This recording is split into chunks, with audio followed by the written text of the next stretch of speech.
Well, what is happening, DC fans and Snyder fans? Welcome back to the channel. I am D.Al Vince. This is D.Al's podcast, and welcome to part 2 of our spoiler-filled discussion of Zack Snyder's Justice League, the Snyder Cut. We're bringing you more conversation because you can't just pack it into one episode. I had to split it up into more than one parts because there's a lot to talk about with this movie, and I have a bunch of people that want to speak on their thoughts on the movie as well. So yes, there is a part 1 of our spoiler-filled discussion. If you guys want to check that out, if you guys haven't seen it, I will leave a link in the description below to part 1. You can check out our thoughts with a different panel. I think on that panel there was Shay, Evan, and Cree with me talking about the Snyder Cut. But today I have a new set of panelists here. Joining with me, I have fellow YouTuber and Twitch streamer, Ruby Groovy. Hey, I appreciate the Twitch part, man. I'm literally almost at 200 followers, so I need as much as I can, man. Awesome. Yeah, what's going on, guys? How you doing? Sweet. And we also have Beefalo. Well, howdy. I'm just here to be a downer. Oh boy. So yeah. Just kidding. No. Hello, everybody. So another reason why I want to have different panelists for this part of the discussion is, in the first part, I'm with people that are, I guess, considered to be, supporters of the DCEU. They like the movies up until this point. So we've been talking about it, as fans of Snyder's work and fans of most of the DC films up until this point. But this time, the atmosphere is going to change a little bit. This time, I brought Ruby and Beef along because these two are not the biggest fans of the DC films or Snyder's films in general, and I want to get their take on the Snyder Cut. I get a difference of opinion to see if the Snyder Cut did anything for people that weren't fans of the DC films, before this. So it'll be interesting conversation. So yes, I can have a nice conversation with my enemies because I'm cool like that. I'm just joking. That's kind of cool. Yeah. So before we get into you guys' thoughts on Snyder Cut, I want you both to just talk about your overall thoughts. How have you felt about the DC films up until this point? Ruby, I'll start with you. How have you felt about the DC films up to this point?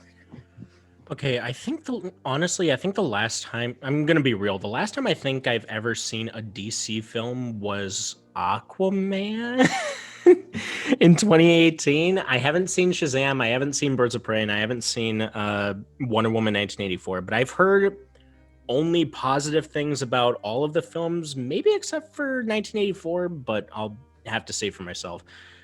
So, needless to say, my overall excitement about the DC extended universe films are not as high as say Marvel or Star Wars or even Pixar sometimes. I don't know, sometimes I get hyped over Pixar, but DC is not really my cup of tea, though I do appreciate the risks that they take at times. And I recently just had the time to visit Zack Snyder's Justice League, and it was a bit of a refreshment to get me back into the DC franchise. So, not huge on the franchise as a whole, but glad that they're starting to take little baby steps instead of just having a mediocre company run your films, Right. All right, Beef, what about you? How have you felt about the DC films up to this point, and how big of a Snyder fan are you? So I'll be blunt here. The only DC film I really thoroughly enjoyed, was Wonder Woman, the original one. I've seen a lot of the DC films. I am missing Aquaman, Shazam, and Birds of Prey, which I'm actually watching Birds of Prey tonight, honestly, because I've heard good things about it. So I'm looking forward to that. But for a long time, DC's track record with me was borderline abysmal. Not I should be so harsh about it, but I like stylistically where the films were going. Oh, also I did enjoy Joker.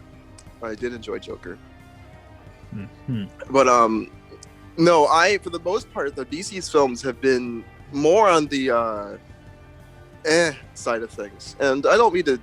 And I think that I don't mean to be so mean about it because I'm just like I want these. I like that they're stylistically very unique. They're trying to go for something different from what Marvel is doing. They're trying to form their own identity in the wake of a domineering franchise like Marvel.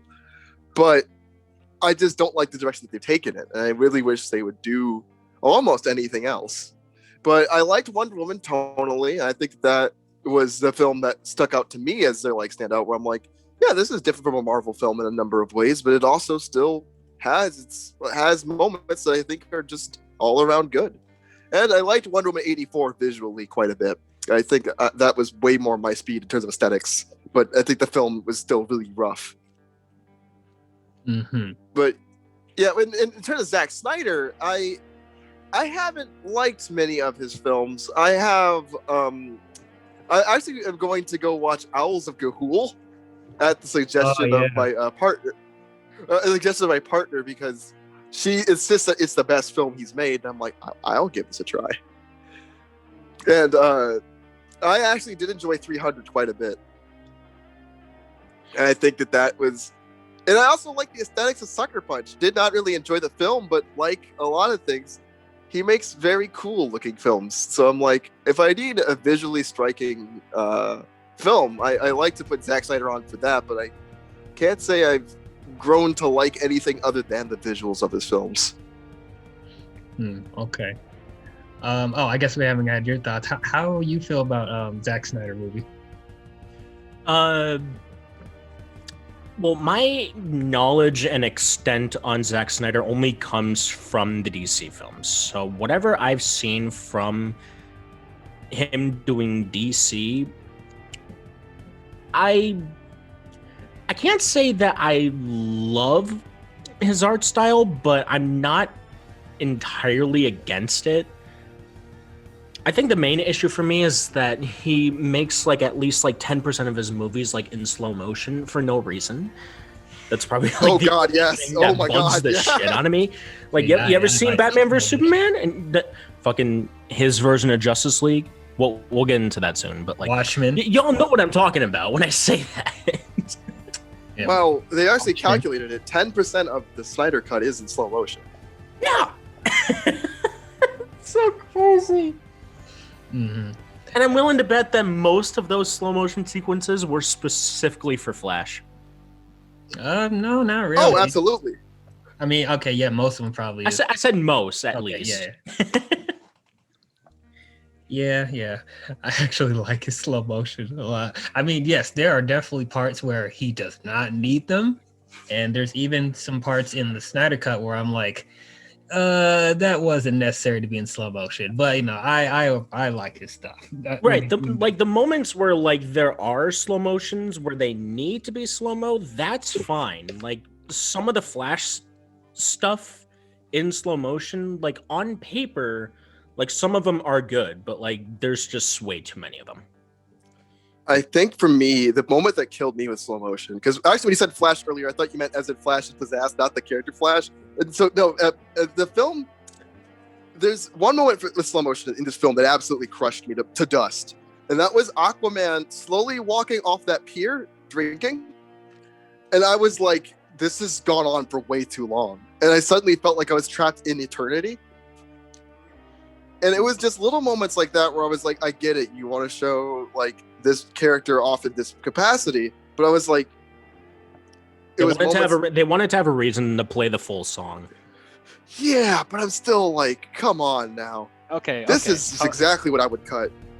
Okay, yeah. I know you guys want to get it. You guys want to get into it, but hold on. Before we do that, just want to talk about how your overall, like, when you heard about the rumors about the Snyder Cut coming out. I mean, how was your thoughts about the Joss Whedon's version of Justice League that came out in 2017? And when you heard this, I hated it. You hated it. Okay. I hated it. Yeah, no, same. I hate the fact that film companies like Warner Brothers, I hate it when they take over a director's vision of a film and just make it their own. because it's always shit.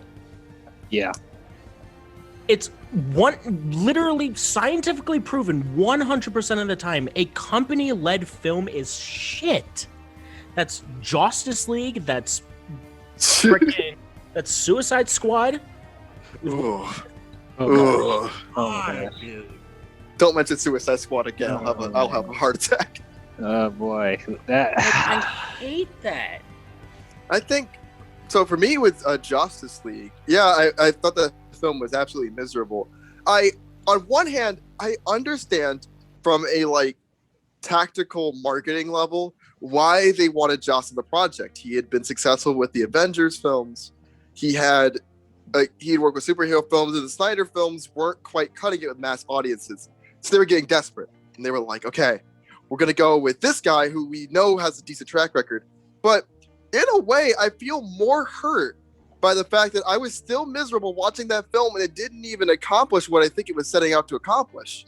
And I was like, I would rather watch what this film was meant to be than what I was presented with. Because I was like, this doesn't feel as joyful or as interesting as a Marvel film, despite trying to lean on that buddy hero angle. Or I should say idealistic, because Marvel films tend towards the more idealistic side of the scale, right? I would say this doesn't even achieve that, and it also doesn't even achieve the cynicism or like the realism of a Snyder film. So we have this weird homunculus film that didn't appease anybody. So when the Snyder Cut was coming, I was like, I haven't enjoyed Snyder's films, but I would absolutely love to see what was originally intended for this movie. I was gonna say, like, when I heard the news about like Zack Snyder is able to make his own version of what he envisioned Justice League to be like, I was 100% on board with it, because yes, just like Beefalo, as much as I'm not really a huge fan of his films or his like directing per se, I'm really interested to see what his vision of Justice League would look like instead of a company-driven film. right. And the company was curious enough gullible enough to give him $70 million to work on it. Yep. That still blows my mind. They had $70 million to work on it. Wait. They gave Zack Snyder $70 million for the $70 million to work on the $70 Snyder Cut. Yeah. Oh, That's Yeah, insane. they seriously. Well, what? yeah, like to give like details about that, like Warner Brothers specifically is not like 100% behind the Snyder Cut, but AT&T, who now owns Warner Brothers and is trying to push HBO Max, saw what he had for the Snyder Cut and was like, "Oh wow, this is actually really good. Let's put some money to it. This will get us a bunch of subscriptions on HBO Max, and this could probably be a hit." So that's how that whole thing is. But yeah, gave him $70 million. I have a question, actually. So crazy. this is going to change my perspective immensely, depending on the answer. Okay. Now, from what I've read about the Snyder Cut, there were 2 scenes that were completely new.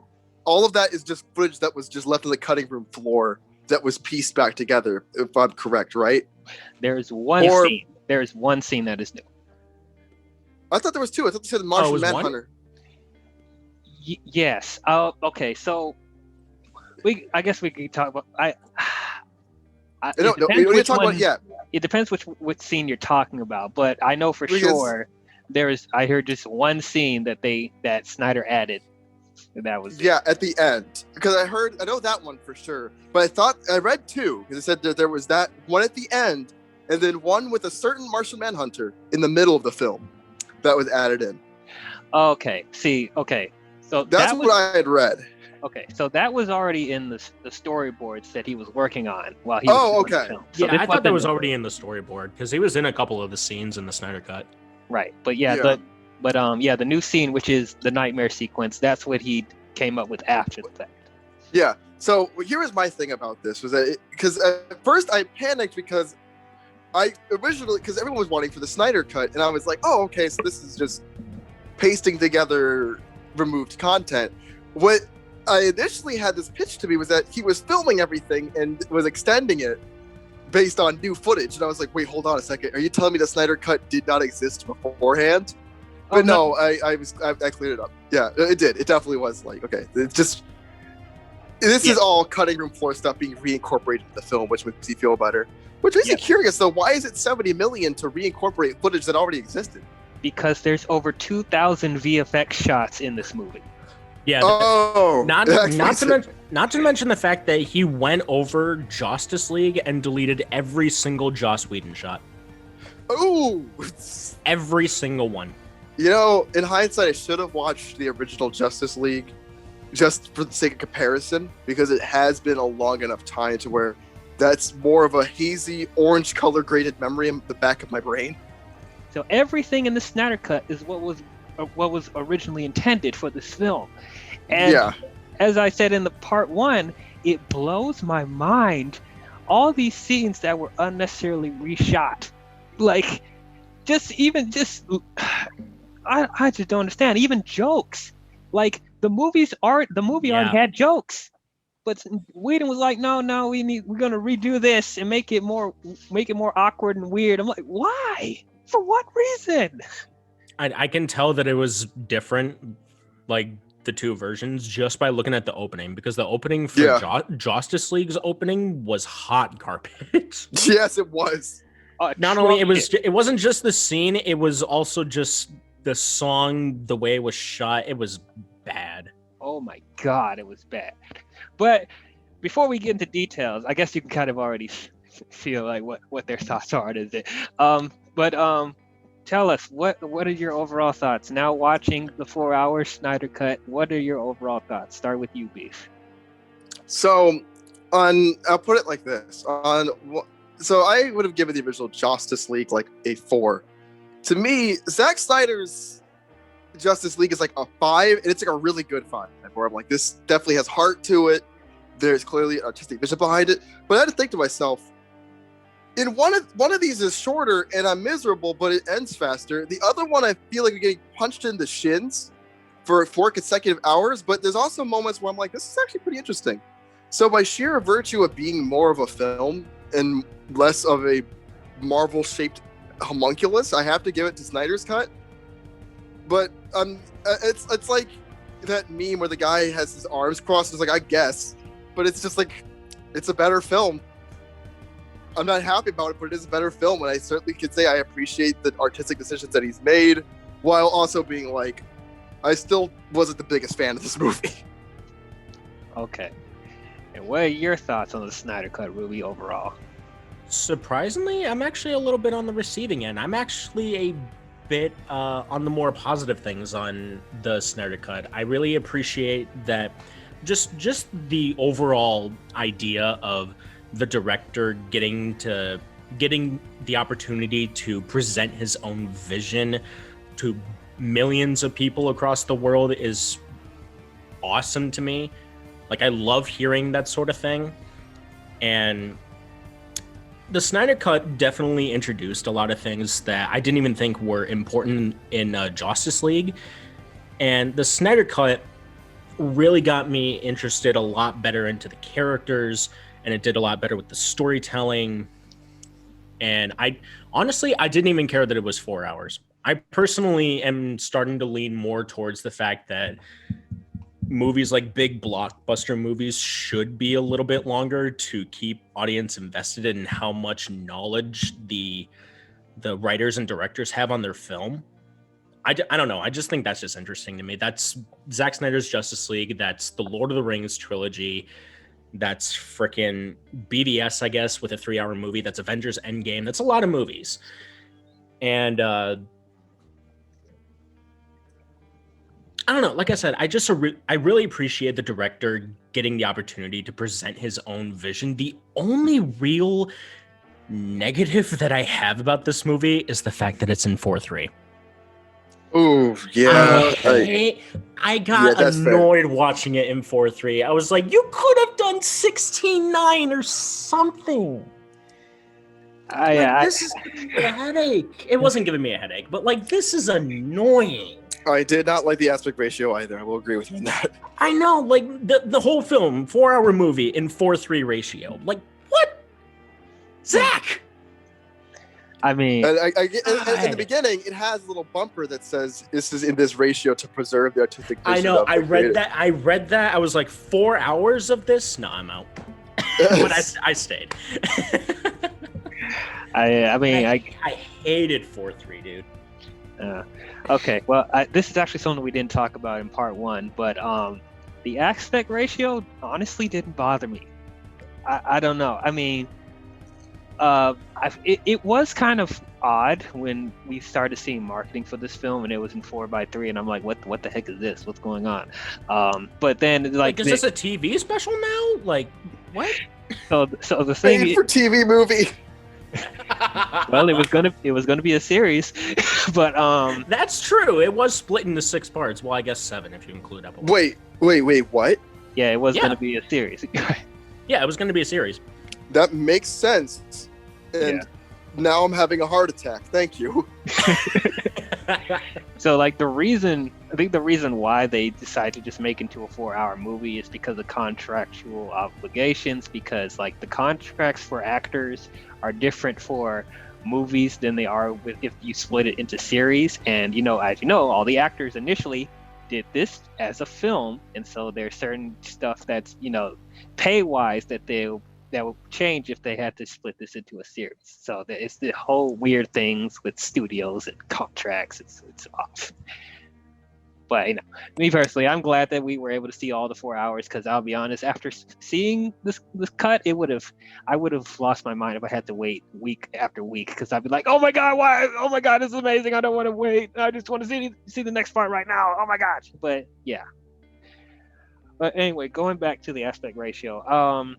So the whole thing with that is that Snyder shot the entire film in IMAX, the entire movie. And he's actually not a big fan of the widescreen ratio on films. Really? Yeah, he's not. Because I could see that. I understand. Right, because yes, that's what we're used to seeing, since, beginning of time. It's been the 2 bars on the top, on the bottom. But the thing is with the widescreen aspect ratio is that they're secretly they're actually zooming in with all the information you're getting from the camera. You're not seeing all the footage that they shot with those bars on the top and bottom. They have to slightly zoom in on the footage and put the bars there because so they can fit the ratio as well as they can with certain screens that they play the film, whether it's in the movie theaters or different TVs or whatever. That's the reason why the widescreen format is there. But with Snyder, he was like, he didn't do anything to adjust it into widescreen or whatever, full screen or whatever. He just had it stay initially how he filmed it.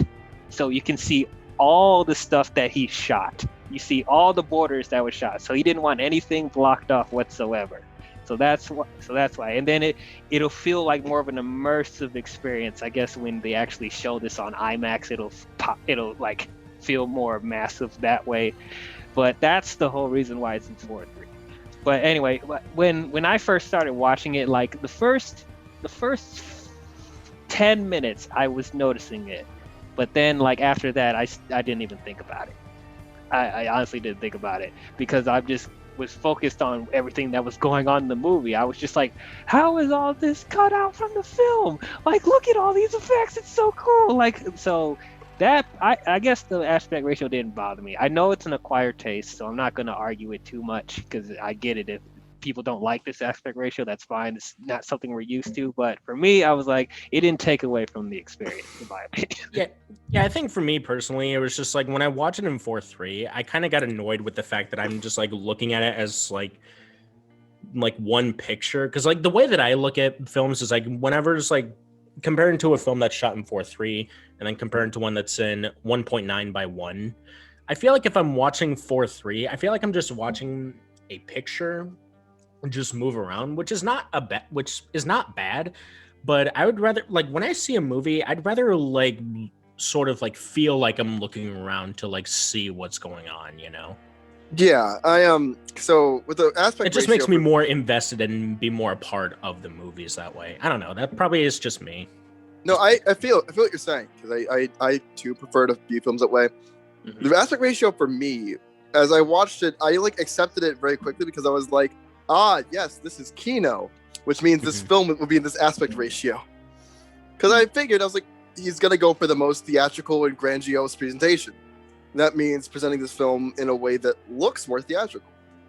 And so I get 4:3 aspect ratio wise, despite the fact that I would have liked the film in like widescreen. Yeah, I would have liked to be able to see everything. yeah, because I do get like widescreen does give off the illusion that you're seeing more than what you actually are. So it's like It's immersive. it is immersive. Me personally, I don't like I prefer not to have the bars on the bottom and the top or on the left and the right. Can we just have no bars at all? Can we just have the entire screen fill up with picture? Don't have bars blocking? Like Honestly, yes. Like, that's my but then again, experience. that's hard because you're gonna have to do that with like a bunch. You're gonna have to like fluctuate your movie theater screens in that way, because like if you're filming like 16:9 is kind of like what you're asking for. Imagine filming that in an IMAX. Yeah, that's You would still get the bars, you know, but it would fit on your TV screen just perfectly. Yeah, so that it's just oh my gosh, it's frustrating. But anyway, that part that I didn't mind. Another thing that was different is we talked about it earlier. The cinematography, the color palette, all that stuff. Back to what we're used to with Snyder's stuff. So I'm one of those people that actually like his cinematography. There is a couple times where I feel like it is lit too dark, and you can't fully see everything that's going on. Even I will admit that. But I feel like he does a good job with how he utilizes primary colors in his films. Like it gives off this sort of monochrome type look that makes it feel more cinematic in my opinion. And I do like the overall like dark aesthetic. It makes it feel like more edgy and metal. I like that type of stuff from Snyder. Does it fully work with all the characters in DC? No, not necessarily. But how he utilizes it in how he utilizes it in Man of Steel and BVS and in Justice League, I'm thinking, you know what, this kind of works for the story that he's telling. So it didn't fully bother me. Like what were your overall thoughts on the cinematography, since we already started talking about it? I'm personally like fine with it. I'm the one thing that I'm questioning is like, why is it like so dark? Is it just like something that they put in the editor's room and this is just something like After Effects, or is this a lighting issue? It's Because I want to say that it's a lighting issue, since they filmed like a good majority of the film in a dark setting. It's definitely not a lighting issue, because I see behind the scenes stuff of them filming the movie, and like where they're at, it's pretty well lit. It's bright. It's colors. Even the costumes pop. So no, it's. So this is After Effects. It's a stylistic. This is an After Effects issue. Okay. Yes, stylistic. It's a stylistic choice he's made. Yeah. Yeah. Go ahead, Beef. Yeah, no, I was gonna say, no, for me, on one hand, compared to the original Justice League, which I thought was a complete eyesore, this was pleasant. I was like, I could watch this, my eyes don't hurt. So that was a big plus. Now I dislike the darker, grittier like colors that he's utilizing, but I was like, whether or not I like this stylistically, it's a hell of a lot better than we got the first time. And I also. Yeah, like the moments where like they use like the darkish kind of filter, like especially during like the Superman fight against the Justice League, that stuff like worked because it feels like this is just a dark moment that's like, this shouldn't be happening, and like why is Superman acting like this and whatnot. So like I understand that, but like it just constantly happened throughout the entire movie. Yeah. I mean, it's like when you watch, like I've seen, like Zack Snyder did this with Watchmen. He always prefers darker, brooding colors for his films. I don't think I've seen him lean on bright in a long time. But another thing that I thought was a major improvement was the score. I love the score of this movie, mostly actually. Yeah. Like the Danny Elfman score. in Justice League. Oh my God! First I of all, just don't like Danny Elfman. Personally. Oh, come on. I'm not huge on Danny Elfman. I'm sorry. what I am a. His style just doesn't fit me. Spider-Man, That's. Batman. Okay, Here's a- well, okay, I'm well, a massive okay. Danny Elfman Okay, fan. So I'm like, Danny Elfman before like 2005. Danny Elfman has fallen into the trap of his music has gone from like exciting and interesting to it is now the beige of music, where it is Yeah, just this. He's like bland. he was only good once, but then like he's not good for like anything else. Like he was good in Spider-Man, but he wasn't good in Charlie and the Chocolate Factory. See, Oh I my adore God. him. I actually like Charlie and the Chocolate Factory personally. See, I adore when he's wild and eccentric, but like for Justice League, I feel like Danny to me, I feel like is somebody who you have to let him work on a film that's crazy and colorful and let him lean into that. Otherwise, he will give you the most drab and boring shit because you gave him drab and boring. Like, not saying like this. If you give him more down to earth, he will give you something that is fittingly down to earth and bland stylistically. So I was like, I like the score in that inoffensive way the first time, but this score is much better. Although I will rag on one thing. Every time Wonder Woman appears, and I watched with captions Yes. on, and it just had ancient lamentation music plays That in the Amazonian back. cat call. Oh my God. I actually got sick of it. I'm like, don't get me wrong, Wonder Woman's theme is the standout because it's the most personality. Mhm. But I was like, ancient lamentation music every time. Every time she does something, when she's standing, when she's staring at somebody, when she's walking, when she hits. She turns the face proof, ancient lamentation music plays in the background, and I was like, this is a little much. Yeah. It's like whenever Azula does anything in Avatar: The Last Airbender. Oof. Oh yeah. Yeah. Yeah. Literally the same concept. Like, oh my gosh. But yeah, you definitely have a point there with Danny Elfman because like I've been watching like watching older movies where he did the scores for them, and like they're a lot more memorable than what they are now outside of Spider-Man. Like I can't even think of anything after 2000 besides Spider-Man where it was like, oh, he did a really great score. So it's like, yeah, like he can either give you, like if you give him enough time, he can pull off something pretty good, but it's like his stuff just becomes background music, and that's not. It's the elevated. It's Yeah. like Elevated yeah, as somebody who's passionate about Danny Elfman's music, because I grew up listening to his band and like I like a lot of his film scores. After 2005, and they started to like treat him like they tried to give him like a John Williams type status where you could put him anywhere, but he should be somewhere. That's not the case. No. Yeah, he shouldn't be. Yeah. No, he Not shouldn't everybody is John fucking Williams. be.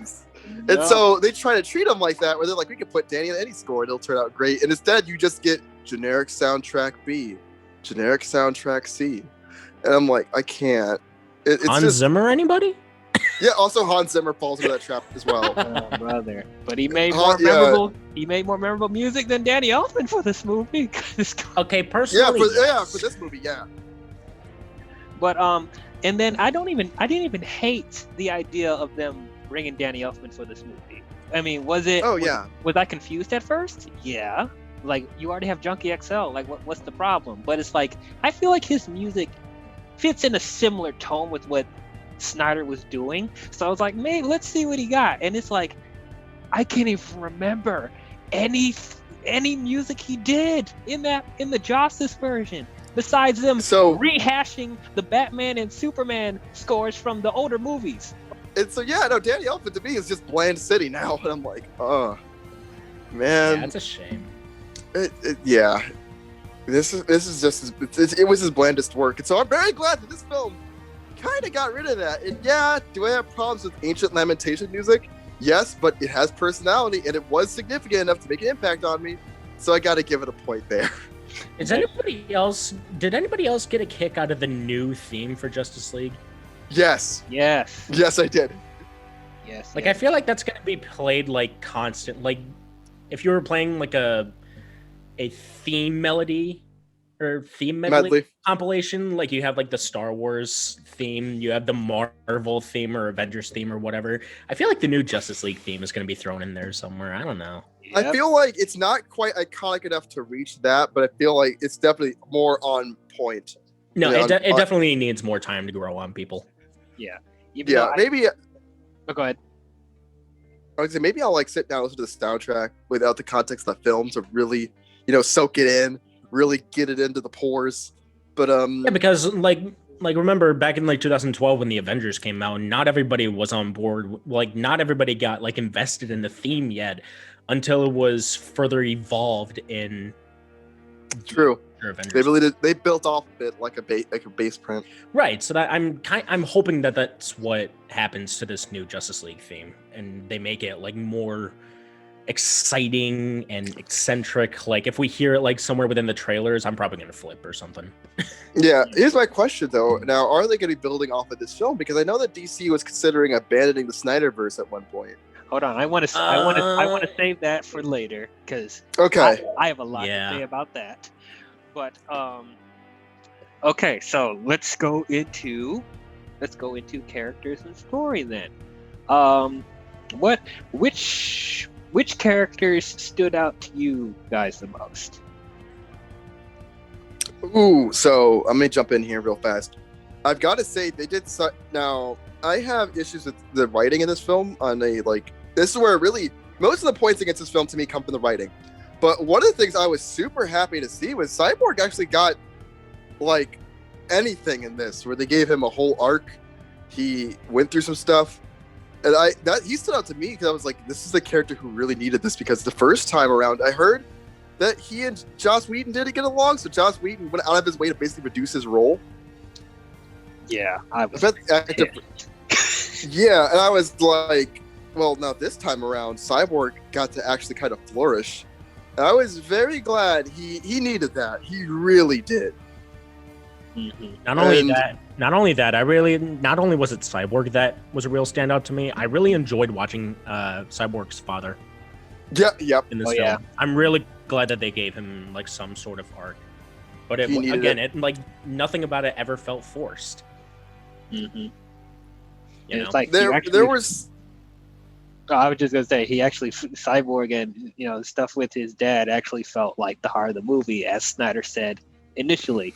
So I definitely felt that like he was the most fleshed out character in this movie, in my opinion. It's like I can't believe as opposed to only getting one scene from Justice League. Like what the hell, man? They really didn't like Cyborg's actor. I think he was like, "No, you get nothing." Oh, there was some controversy behind the scenes between Joss and Ray Fisher too, so that makes sense. Fisher, that's okay. Oh, yeah.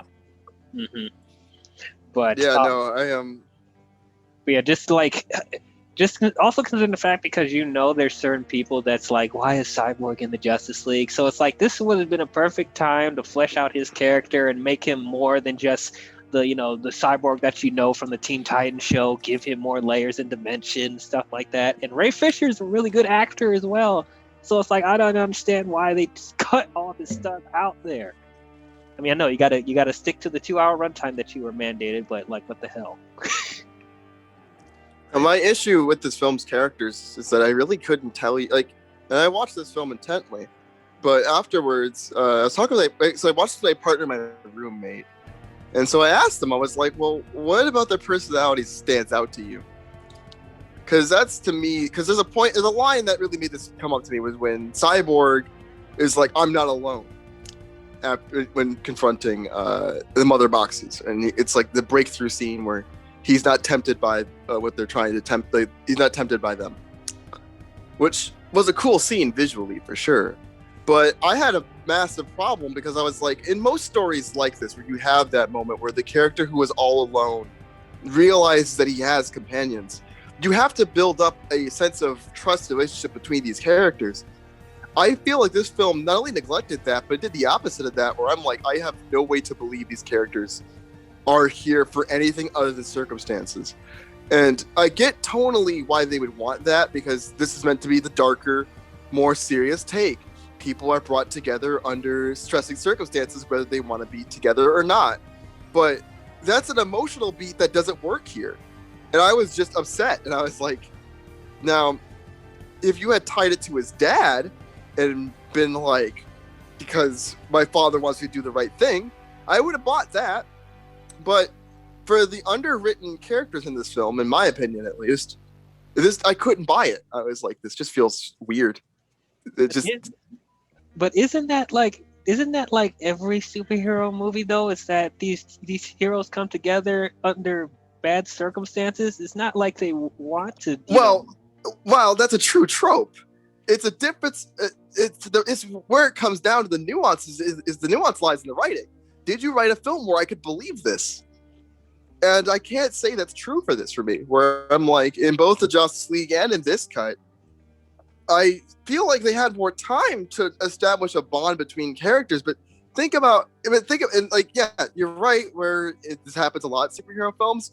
In every other superhero film, there is a context that I feel like I am presented with where I believe this, where I'm like, yes, of course Cyborg could have this emotional breakthrough. He's got friends now. But in this, I'm like, you're just teamed up with a bunch of assholes who don't like you.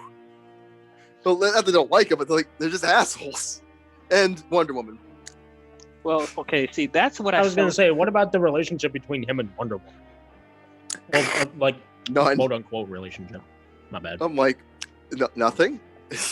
I could not tell you anything about these characters' personalities aside from Batman is rich and has motivations, such as wanting to avenge Superman after realizing he made a mistake, so he's remorseful. Wonder Woman is Wonder Woman. The Flash is awkward and geeky. And Aquaman's an asshole. And Cyborg's a loner. I feel like they've been kind of doing this with like the most recent like Marvel Cinematic Universe characters too, like especially with Spider-Man, because I felt like they just kind of like threw in Spider-Man kind of like at last second in Civil War. Yes, they did. I do. Kind of like in like the same concept of like how you're interpreting it. Like Spider-Man is just a boy trying to do the right thing, and like Black Panther is a prince now becoming king. But Doctor Strange is sorcerer who is just magician without a hat. Sorry. But when you have a personality, I can accept things a lot more. Spider-Man to me is more believable because of the fact that like he's trying to appeal to Captain America. They pulled him out of nowhere. So of course he's like this rookie amateur like tag along. Black Panther has to defend his kingdom and wanted to be left alone.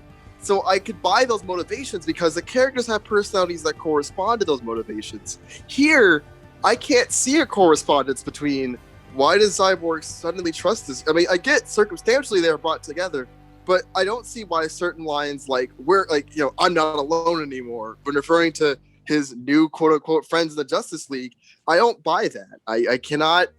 It's like my suspension of disbelief, but with writing, where I'm like, no, this just isn't. I just don't see this development enough. This character doesn't have enough personality for me to buy that.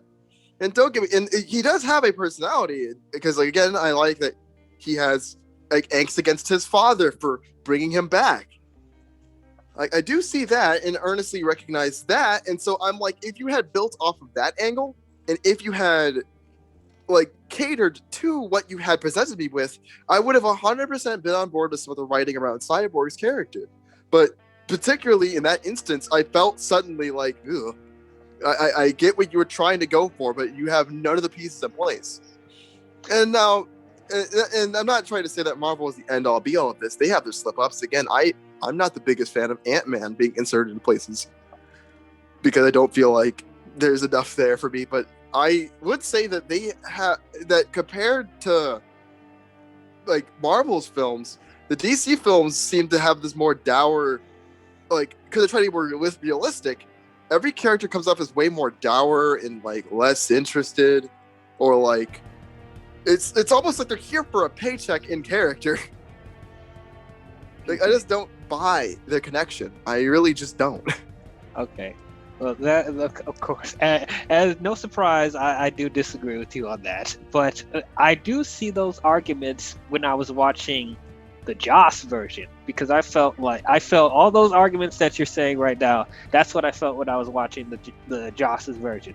Now there are a couple of points that you brought up where I was like, okay, I can kind of see that, like specifically with Aquaman, and there wasn't a 100% payoff when it comes to the relationship that was set up with Cyborg and Wonder Woman. So yes, I give you that. But I feel like I did still buy their camaraderie. I did believe that these heroes could work with each other, because it all goes back to respect. They all respect each other. They all know the weight of the situation, and that's one of the things that I like about the DC films, because I hate keep comparing this to what they're doing in Marvel, but I felt like in DC, like, yes, the heroes are acting more serious and they're more dour and whatever, but that helps to have us buy into how serious the threats are in these movies, because I feel like in Marvel they don't treat it as serious as they should, or that's fair. That's completely fair. Yeah, or the tone that they're establishing isn't capturing the weight of the situation. So it's like, yeah, does DC do it heavy-handedly? Yeah, sometimes they do, but it's like I would rather personally have them do the heavy-handed stuff than not do it at all. But it's like, yeah, it just goes all back to, do I believe that these guys are best friends towards the end? Not 100%, but I feel like at the end, I bought them as partners. I bought them as peers. I bought them as heroes that respect each other, and they're listen to whatever they have to say with each other. That's the extent that I bought with them. Like, so I kind of bought that, and then it's like the whole thing with Cyborgs Motivations. Like, up until that point, I mean, you slowly, when we first see him, it's like he doesn't want to use his powers at all. He's not accepting to who he is. He feels like he's an abomination. He doesn't have the relationship with his father that he wanted to. But slowly they add some stuff, with him, slowly coming back to, the world, and slowly starting to, open himself to other people. And it's like, I feel like that, when Wonder Woman first meets with him, like, that was starting the whole thing of like, someone actually sees him for more than just him being a robot. Like, someone actually understands being an outsider, like Cyborg feels. Like, that was the first moment where Cyborg realized, you know what, I might not be alone in this. I'm not the only freak. So it's like, I bought that stuff up to the point. I felt like his stuff was earned towards the end, because like, when he was opening the mother boxes and confronting all that stuff, like, that's I guess up until that point he was able to work with the team. It was kind of rocky at first, but they slowly got better throughout the film, and then it was at that point where it's like he comes to acceptance with who he is. So I don't know, I liked it. And then also the fact that when his father died, I thought that that added more layers to that with that whole scene. Okay, but I'd like to make a comment about that scene. I really dislike with the Flash, the performance the Flash gives there, when like his dad just died. Oh my god. I was like, this is so wooden. With Flash? Yeah, if you listen to that scene, like, there's that part where after Cyborg's dad just dies, like, I think Wonder Woman says his dad just died, and the Flash just runs in just with the most dead tone. Oh my god. I like burst into laughter. Okay, okay. Like, oh. Okay, so with that, I mean, I totally get what you're saying with that. So it's not. It was just funny. That's not like a big complaint. That was just a funny moment where it was like. No. I totally get it. I totally get what you're saying. But I felt like that was that was still in character for what this version of Barry is, because he is very. I just think that was a bad acting moment, but. I mean, I don't know. I mean, I with Ezra Miller, it's like.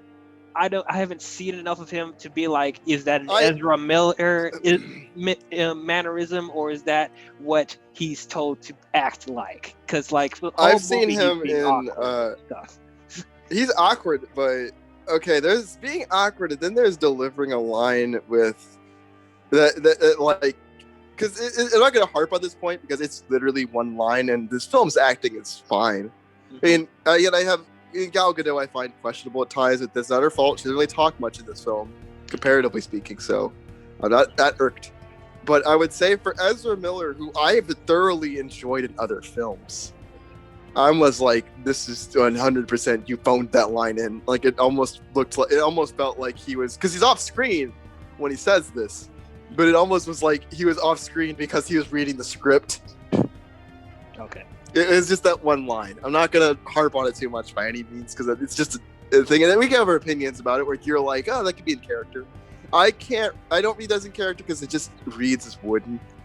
But I mean, if you think that if you think the Flash would be that awkward to where his response would be a stoic, "Oh my god," then yeah, no, you could take it that way. Right. I mean, especially because after that the sequence at the pet store and stuff like that, I totally bought that as like, okay, yeah, he's socially awkward. He doesn't know how to talk to people properly.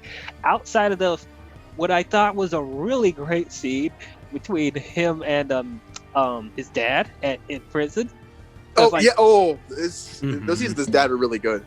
Yeah. So it's like that where I can see like, you know, because like that's like the only moment in the movie where you actually felt like he was grounded and like earnest, and it's like there wasn't any weird awkward quips and whatever. But then after that happens, it's like, oh no, he's back to being a little awkward and strange in moments.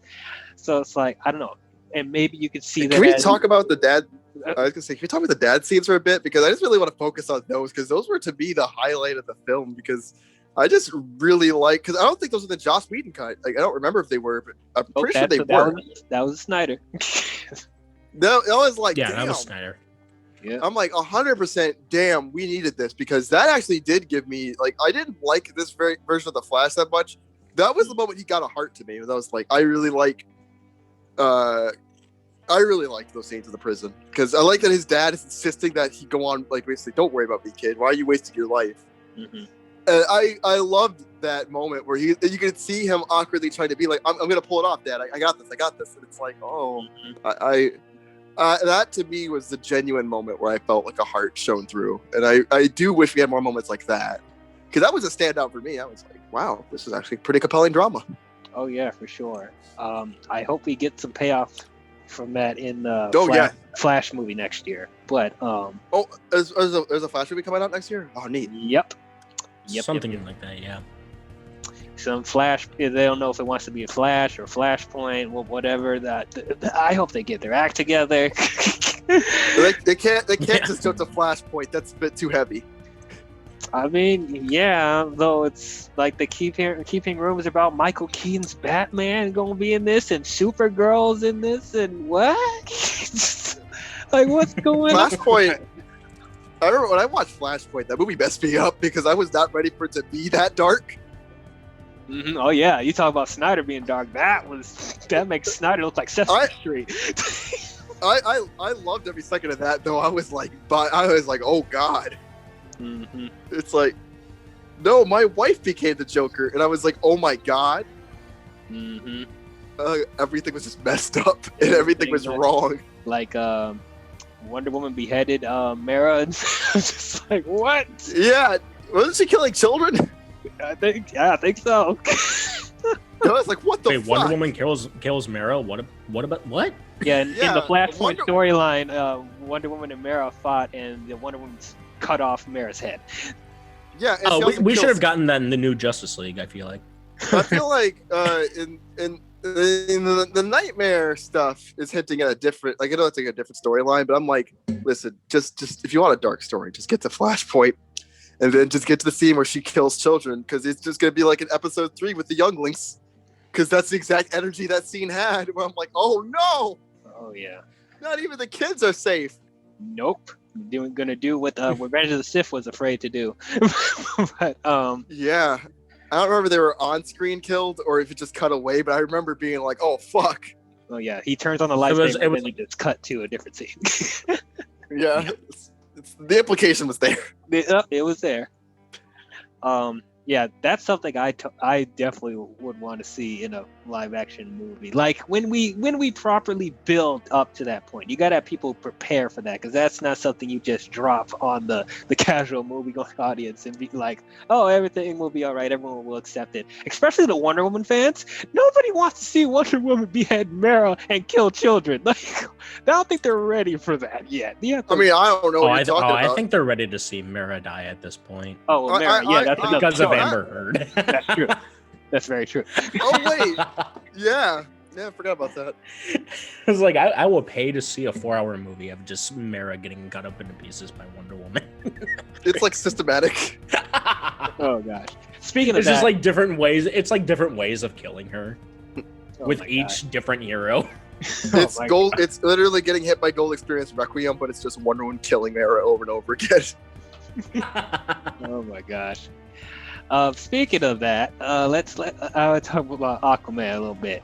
Like that is where I can see like people won't get enough characterization with him specifically, because I don't feel like there was that much of a change between this and what happened in Justice League. Like he's still a loner. He still has like a chip on his shoulder with the whole stuff in Atlantis, and it's like you don't fully feel the motivation of him wanting to join the league. You just feel like it's something that was sporadic. So that I can kind of understand. I mean, yes, the Volko stuff that was added back, I really liked. But once again, you still don't fully buy into why he just decides to do it. Like, I don't know. Seeing William Dafoe in this film was kind of a treat. Yes. Now, was he essential to the story? Not 100%, but I still just like the world building that they do for these DC movies. Even, there's characters that doesn't impact the story right now. I'm just glad that they're there. I'm glad that they're established. With Falco, Iris West, Ryan Joy, who's the Atom. Like, I just like they put little nuggets in there as well. Like, even the Green Lantern in this one. Like, I just like that. Well, I was hyped to see the Green Lantern stuff. Like, remember, like that moment in the flashback scene with Darkseid? Mm-hmm. Oh yeah, like that shit fucking popped, bro. Freaking awesome, man! And I just like the little like moment. That's fucking Green Lantern right there. That's how you do it, Ryan. All right, was that too early? Was that my bad? I mean, we're already there. I mean, all right, that's fine. Speaking of that, Zack really considered bringing him into the Snyder Cut. He strongly considered that. Really? Yes. Like he wanted.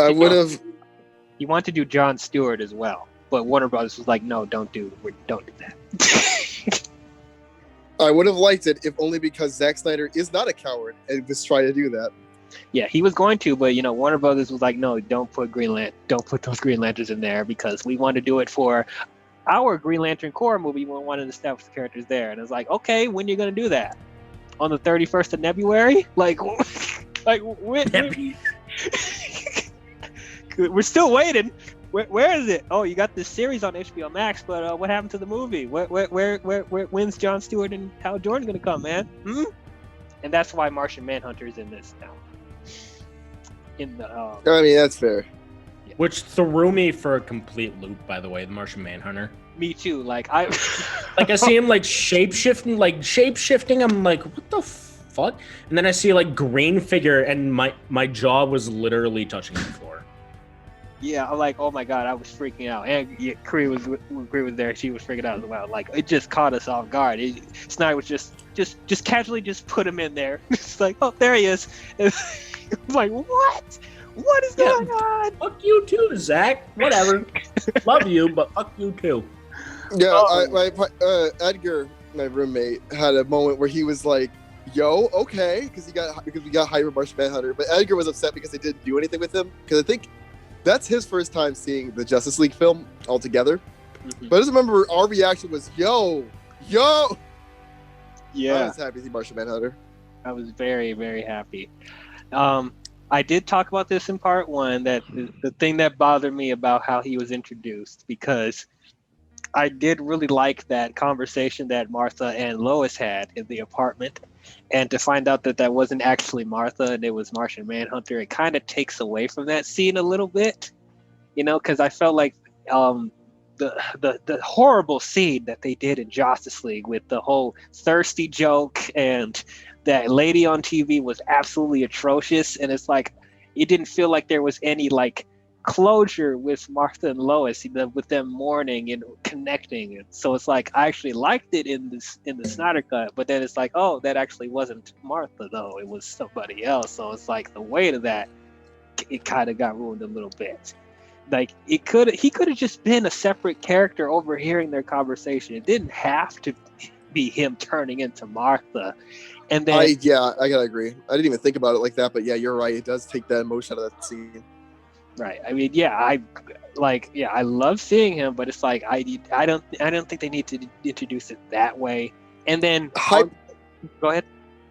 There's a hype, but at what cost? right.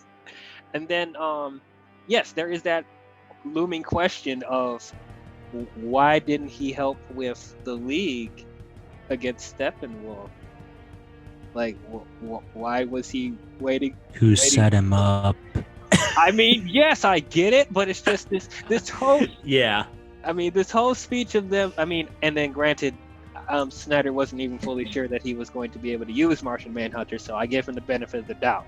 But even then, it just feels kind of odd, you know, when he's doing that whole speech at the end. It's like I feel like I have a stake in this world. Okay, when did you realize that? When the world was almost about to be incinerated? Like, like, why? The homie was just chilling on the bench, like vibing. He was like, Maybe when he saw Superman come back. Yes, because he is the inspiration, the hope of this entire Snyderverse and stuff like that. So yeah. Yeah. Okay, that's fine. Yeah. I mean, I'm just throwing it out there. That's not like it could be, but it also could not. I don't know. I would find it funny. Martian Manhunter was like, they don't have a chance without Superman. Oh, Superman's back. You all join in. I just love how Martian Manhunter just like knew where Bruce Wayne was. Oh yeah. That'd be no issue for him to find Bruce. What?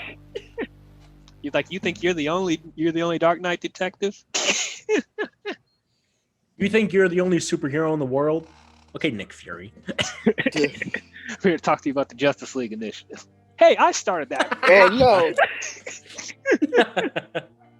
Listen, we just need a canonical crossover between these two universes. Oh boy, that's too ambitious. That's tricky because that would be alienating one of the two fan bases. Yeah, From both franchises. Are they more Marvel or DC?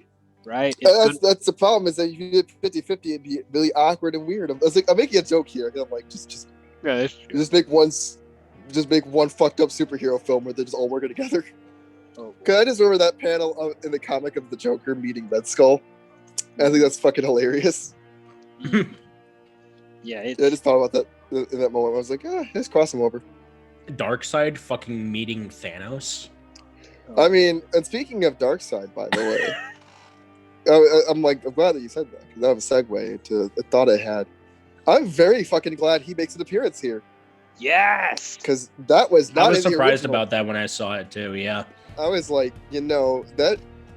Steppenwolf already is kind of a bitch, but like, this at least does. It's like, okay. My only problem is that Darkseid gets bodied so quickly in the past, and does not help Steppenwolf out at all with the portal, when he has an entire army right there, and the objective to conquering the Earth and getting the anti-life equation is right there, and Steppenwolf is getting shitted on by the entire Justice League. He could have sent an entire army through to cause a problem, but nah. I'm like, this Darkseid seems a bit more the weekend in terms of physical prowess, because he got taken out very quickly. Well, I could see that. Even though I did really like that they put. I did like it though. I was like, I did like that they put Darkseid back into the history lesson instead of Steppenwolf. I was like, well, why Steppenwolf in here? But anyway, yeah, it did seem kind of weird that they established that he got beat by the Warriors of the Earth. If you setting him up to be the biggest villain of DC, but I guess they had to establish, like, why wasn't the Earth conquered already if he came here before? I mean, I just find it funny that it's like some Amazonians, apparently the Mongolians, and three Green gods, Lantern, and 3 gods as well. That's fair. Yeah, 3 gods just kind of took this dude out very quickly. And also keep in mind, this is young Darkseid before he becomes all powerful. He's still a baby Uxas. But even all-powerful Darkseid, who has an entire army behind him, did not go to that fucking portal to get the objective that was right there.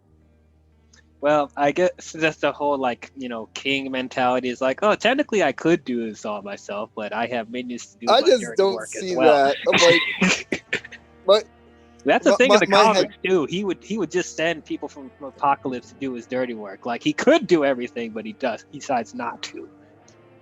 I just like, if these things are so valuable to you and you plan on conquering Earth anyways, why did you not support your boy who was getting bodied?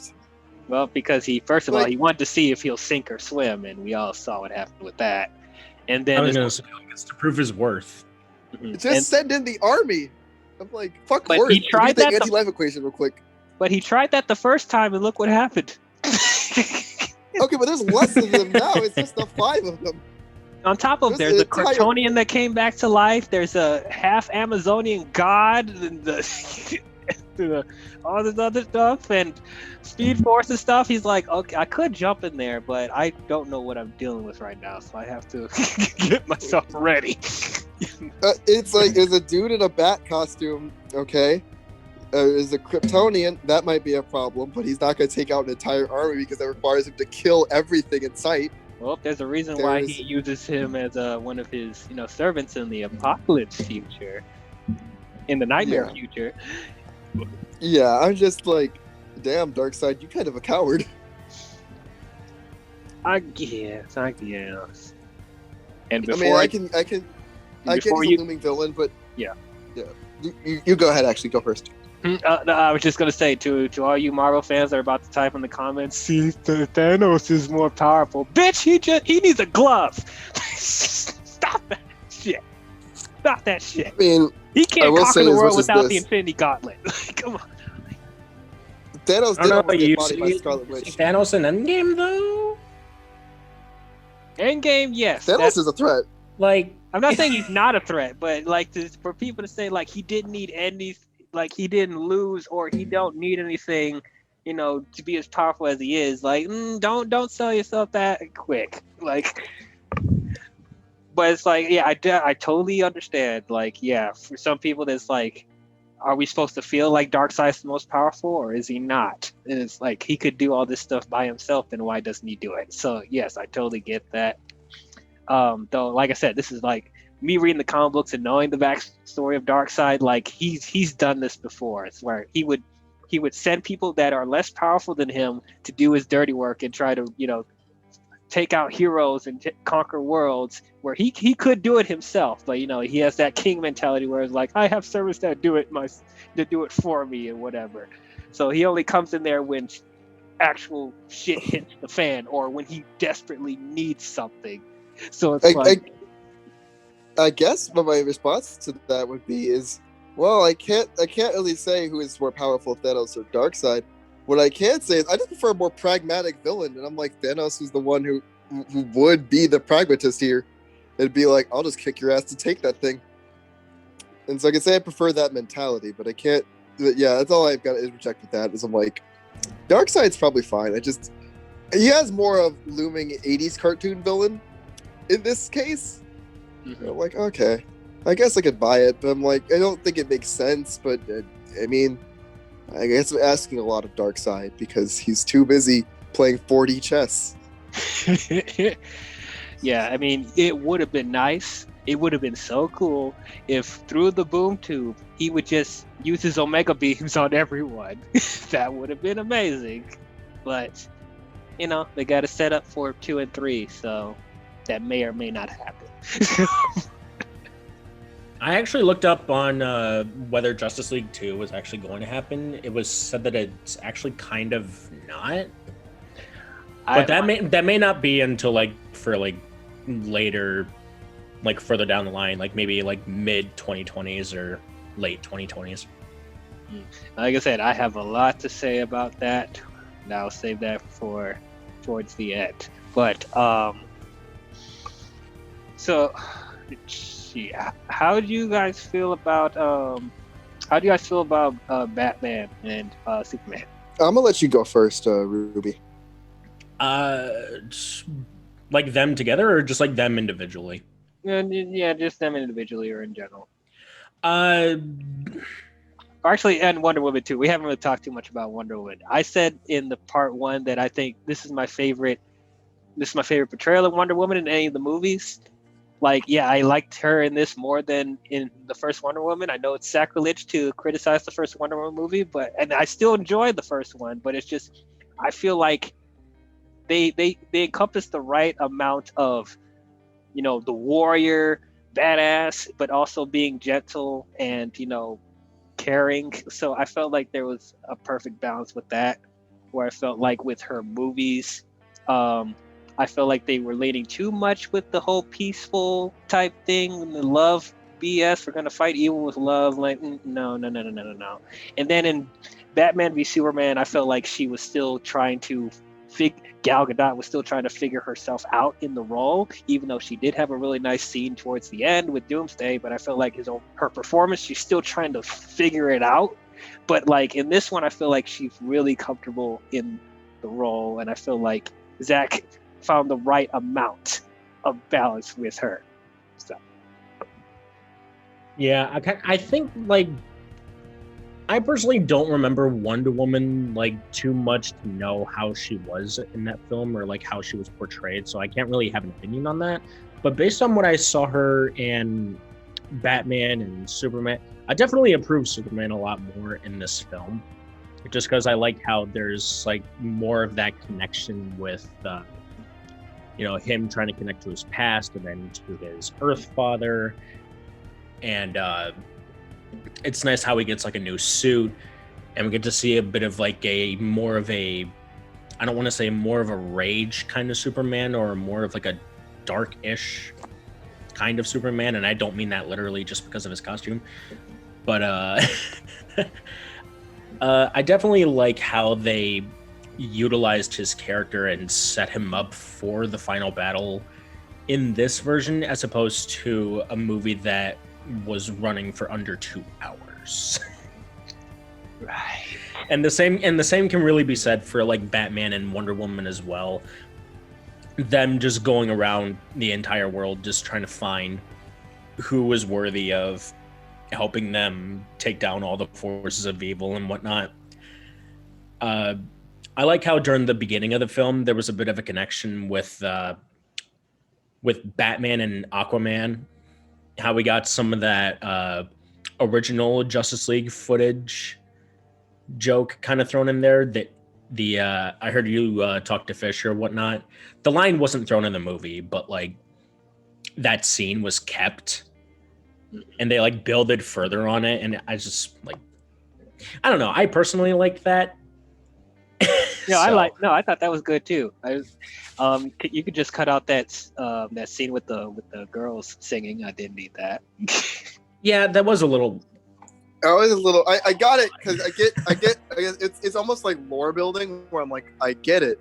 You see, it's meant to be that like he's this mythical person, but I'm also like, this is a bit much, and this is already long enough. Yeah, this sequence has gone on long enough. It goes on way too long. I'm like, what? Why are we lingering on this so long? And then the girl picks up his sweater and smells it, and like, what are we doing here, Zach? Like, what is? Then again, we are like seeing. Old Bay Spice. Then again, we are seeing way too many Mara in this version of the film too. So I mean, like. Oh, Mara. Okay. You know what? Hey. Let's. You want to talk about Mara real quick? We can talk about Mara. Hold on a second. Yeah. Let me get my digs in real quick. Oh yeah, Wonder Woman, Batman, Superman. Your thoughts? All right, so real fast, I want to get to Mara, so I'm gonna actually make my stuff brief. Like Ben Affleck as Batman, always will. So that was nice. Still have, again, my core issue that characters are underwritten, notwithstanding. Did like his jokes, like, what's your superpower? I'm rich. And I was like, haha, they acknowledged it finally. A good joke. Mm-hmm. That's a funny moment. Disliked at the end where I thought they did that in Justice League too. Did they? I don't Yeah. remember. That's because that was Snyder's shot. Truth. So I liked that. Did not like at the end though, in the Nightmare Vision, when they had that really edgy scene where it's like, I'm gonna fucking kill you, and I was like, this is too much for me. I love that. I liked it from a conceptual standpoint. I guess here's my problem. I dislike Jared Leto as Joker so much. Okay, hold on. Save it down, because I knew you guys had some stuff to say about the epilogue, and I want to save a whole section for that too. Okay, so let me go back then. I'll walk it back. So yeah. Otherwise, thought Batman was all right. So Gal Gadot, in my opinion, is not a good actress. So anytime she's not having to act is probably on the better end. Although I did like her in Wonder Woman, I wouldn't say she was, I just think the tone of Wonder Woman was what carried it for me. And the fact that, like, wow, cool, this is the one DC film that has an optimistic type of angle. Where there's an unambiguously bad thing that's getting stopped by an unambiguously good hero. And I like that clarity. Not to be like, I need to be spoon-fed my morality, but I was just like, I like that she is the unambiguously good thing in this universe. So I do like that Wonder Woman has that energy. And I like that in this film, she doesn't have to act much because she doesn't do much except for Ancient Lamentation music playing as she attacks somebody, which is pretty neat. Every time she does anything, Ancient Lamentation music would play, and then her theme song would play, and then she would have cut something in half. And I'm like, oh, cool. And then, Superman. Actually, so I wanted to make an adjustment. I do actually like another DC film. I really liked Man of Steel. Yay! So I actually do really stand by that film. But in this film, I liked the darker and edgier Superman, I guess. I did like the Berserk moment because there is genuine real fear to when the most powerful man decides to kill you. And I always like that moment when the Flash is running around Superman and Superman focuses on him. And while he's still slower than the Flash, it's still like, oh fuck, he can even perceive me. That is a really good oh shit moment, and I think that's really amazing. But I can't really comment on much about Superman aside from the action bits. But yeah, I liked him. Yeah, like he. And also, but my association though, what I didn't like was every time Lois Lane was on screen, and every time Superman is on screen. So I'm like, I'm haunted by the fact that with the presence of Superman, the specter of Lois Lane is lurking nearby. Look, she wasn't bad in this. Come on. I knew I was going to disagree with you on some things, but this is where I'm just going to say that I'm just no. She was I've heard the criticisms with Man of Steel and BVS, and I can meet you guys halfway with that. But like in this, she generally wasn't bad. She wasn't even in it enough for us to be like, oh, she did a bad impression. What if I was gonna say, I think that's my issue with her is that like she's not in it enough to have her be credited as the third character in the credits roll. Oh, really? Damn. They really put her high up on there. It's Batman, Superman, and then fucking Lois. What? I am having a heart attack. What? What? You did this with Justice League too. I thought you would have learned from that mistake. Well, because it's Amy Adams. I'm sorry. I hate to break it to you. I don't fucking care if you're Marlon Brando or Mark Hamill. You are going down if you're not in the movie enough. Actually, maybe not Mark Hamill. That's a little bit. Is Amy Adams? I'm like, as an act, I guess I'm too young to have really seen Amy Adams at the peak of her career. But I'm like, are you even relevant enough to be that high in the credits? Oh yes.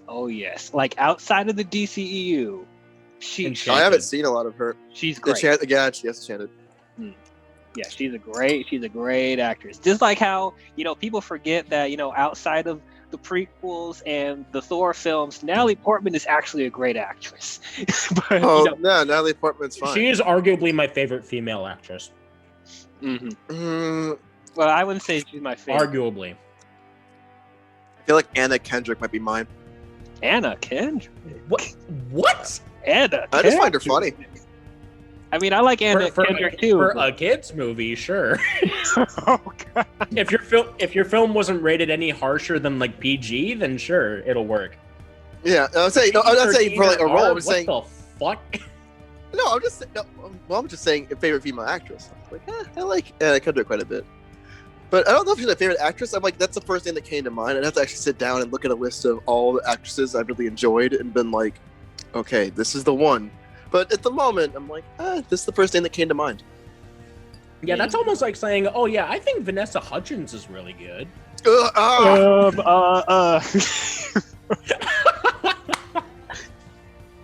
Okay, I can't really say Now, that because now, Vanessa I, Hudgens now, was my first. now I understand why you were so upset. I apologize for hurting you like this. I like you, and I like her in High School Musical. And that's it. I suddenly, She was I good in suddenly Sucker felt Punch. immense empathy. Sucker Punch? Yeah, she It's was like- fine. She was in the new not Men in Black. Bad Boys 3. Let me get us back on track, though. Yeah, she was fine in that too. Yeah, she was good So- in that. Who? Oh no! Oh no! Okay, Gabriella. It's Gabriella. I need to ask now. Can we talk about the apple? Can we talk about Hold on. Mara? Hold on. We're almost there. We're almost there. I just want to conclude my point about Lois. But Yeah. So I don't know if I've said this before. I probably said this before on the channel that this may make some DC fans mad. And you guys know Superman is my favorite comic book character of all time, but I don't care for Lois Lane. I don't care for her, and I hate I'm irritated with the cat and mouse game that Clark and Lois have been doing throughout the TV shows, the comics, the movies. I'm sick of it. So I like that Snyder decided to go in a different direction with her. Now, granted, Amy Adams is not playing Lois Lane in these movies. She's only Lois Lane by name. She feels more like Lana Lang, who I actually really like Lana Lang from the comic books. And I wish that they had more stories with developing a relationship between Superman and Lana, because Lana actually pays attention to Superman and actually likes him and, doesn't ignore him and doesn't treat him like crap like Lois does most of the time. But anyway, so that's why I like Amy Adams' portrayal as Lois. Now, as a reporter and all that other stuff, yeah, it's sloppy. It's sloppy. I will admit that. But I bought the chemistry between her and Henry Cavill. I like their relationship dynamic. That was enough to get me through. And if I think of her as Lana Lang, it makes it a lot better. But yeah, anyway, that's my ending thoughts about that. Okay, let's talk about Mara. Let's not. Now, okay, so I don't want to get too much into the Johnny Depp and Amy Adams situation, because, to be honest, I don't know all the details. I don't know what's going on. I mean, I'm sorry, Amber Heard. because I just talked about Amy Adams. Amber Heard. We're talking about Amber Heard right now. Sorry, ladies and gentlemen, I meant Amber Heard. Now, Amber Heard, like I said, I don't want to get too much into details about the Amber Heard and Johnny Depp situation, because I don't fully know the details. None of us fully know the details. And then recently there was a Johnny Depp lost another courts thing, and I'm like, what's going on? So I'm like, it's been a roller coaster with them. But long story short, Amber Heard is just posting a lot of false allegations about Johnny Depp, and that's the reason why he's not in Pirates 6 or and Fantastic Beasts 3. Yeah. And then it's just really odd that they made Johnny Depp step down, but Amber Heard is still here. So they removed an iconic actor from Hollywood and put in a Barbie doll gone wrong. Damn. Bro, are you kidding me? I would rather watch Jar Jar Binks in any film as an actor over this bitch. She is so fucking bad in anything that she's in. Okay. Even Zombieland, and she was only given like 3 minutes. And she was still bad. And that was her best appearance. Want to know why? Because she only got 3 fucking minutes. Oh, God. Okay. God awful, dude. Okay. So, there is one thing I'm going to disagree with you guys on. You guys will get pissed at me. I probably will get canceled. Whatever. This is my genuine opinion. I actually like her as Mara. I actually like her as Mara. Now, keep in mind, when she was, I agree with you, Ruby, about she's not good in any of the movies she was in up until this point. I didn't care for her in Zombieland. I didn't care for her in Magic Mike XXL. I didn't care for her in That's a movie? Yeah, that's a movie. I thought it was just a thirst trap show. I mean, it is a thirst trap show, but you know, they marketed it as a movie. But That's not a fucking movie. Hollywood. Oh my god. But anyway, yeah, I didn't think that Amber Heard was that good of an actress. So when she was casted as Mera, I'm like, what are you doing, Zach? What is this? What? It's like, it's literally like how I felt when Gal Gadot was casted as Wonder Woman. I'm like, what are you doing, Zach? She's from Fast and Furious. She looks like a Barbie doll. She can't act for shit. What are you doing? But she surprised me. She surprised me. Even in the Joss version, she actually was a lot better than I thought she was going to be. And then in Aquaman, I thought she was genuinely good. And I generally liked the chemistry with her and Jason Momoa. So for me personally, I know I'm probably in the minority on this. I'm crazy. I don't like Amber Heard. I think she's the scum of the earth. But I cannot deny that I somewhat enjoy her performance as Mera. So it was conflicting emotions seeing her again in the Snyder Cut. Because it's like, I don't know why she's still hired, and I don't know why Zach allowed her to do additional photography. But it's like, at the same time, I'm like, I do like your character. I do like what you're bringing to this role. It's like if Zach is able to do 2 and 3, and Mera is in it, I pray that they get another actress. But if they somehow can't, it's like, I don't know. Emilia Clarke. Yes, that would be nice. That would be right fucking there, Zach. That would be perfect. Please. That would be absolutely perfect. Okay, I'm sorry. But yeah, that's all I really had to say about Amber Heard. And yes, it is weird that she has a British accent in this and she doesn't in the Aquaman movie. And I just say creative differences between Zach and James Wan. There's other creative differences that I noticed here because, like, they say that Mera's parents died, but Mera's father is an Aquaman. Okay, they can talk underwater, but in this movie they have to make air bubbles to talk underwater. Okay, their uniforms are different. Mera's hair is a more amber than it is with the really red hair that she had in the Aquaman movie. So yes, there's some inconsistencies, but disgusting. I got a headache from looking at that. I didn't mind it because once again in the comics she has super red hair, so I was like, okay, whatever. Okay, fine. To like make it more like comic related, like that's fine. Just don't give me a headache while looking at it. then again, I think it's probably just more Amber Heard and not the hair. I don't know. But yeah, anyway, that's all I gotta say. I mean, I hope she gets fired, but you know, at the same time, I do like her as Mera, and I know I'm in the minority. But anyway, you guys go ahead, let loose. Personally, like there's a difference between like there's one thing that Justice League did better than Justice League from like according to my knowledge. Mera got less time in Justice League. Why the fuck are you getting her an extended epilogue appearance in the fucking Snyder Cut? Who? You have William Dafoe. He's what? Okay. I don't get it. I don't get it, dude. Like when I saw Mera in the epilogue scene, like who the fuck is still at Warner Brothers and why are they still employed? That's what I question every day. Who? Like William Dafoe. You spelled William Dafoe wrong, dumbass. Actually, it's pronounced Willem Dafoe. Oh, okay, my bad. Yeah, that's true. Whatever, I'm saying his name wrong now. I don't care. Just get him on instead of fucking... I don't know. Yeah.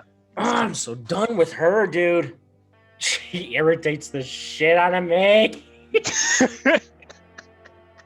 I hate this bitch so much.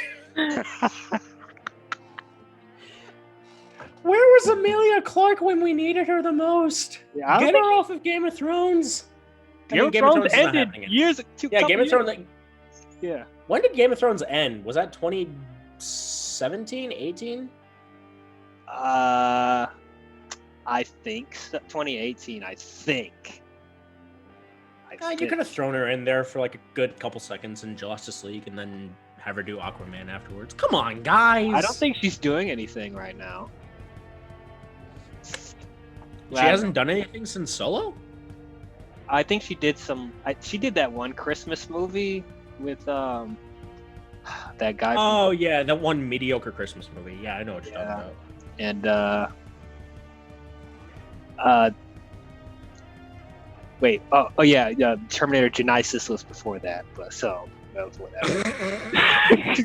Okay, but that was 2015. Right.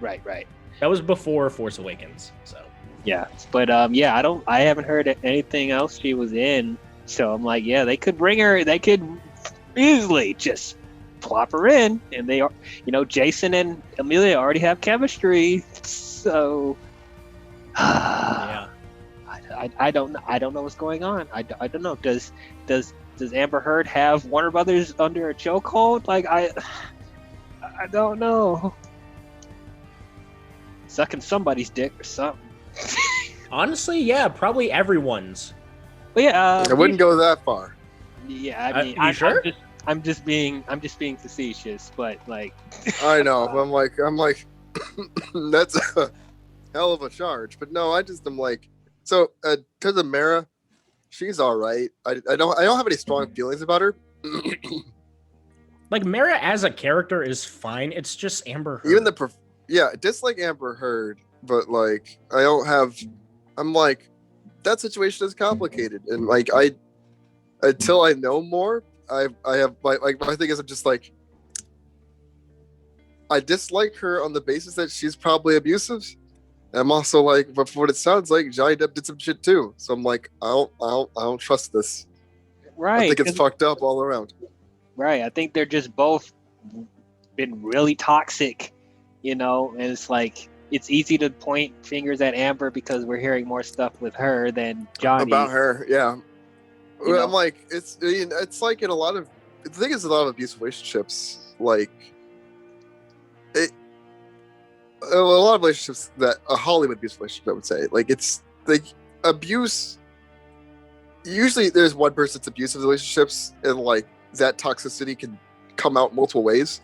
And I think for their dynamic in particular, that like they probably were both toxic towards each other, which led to some awful shit.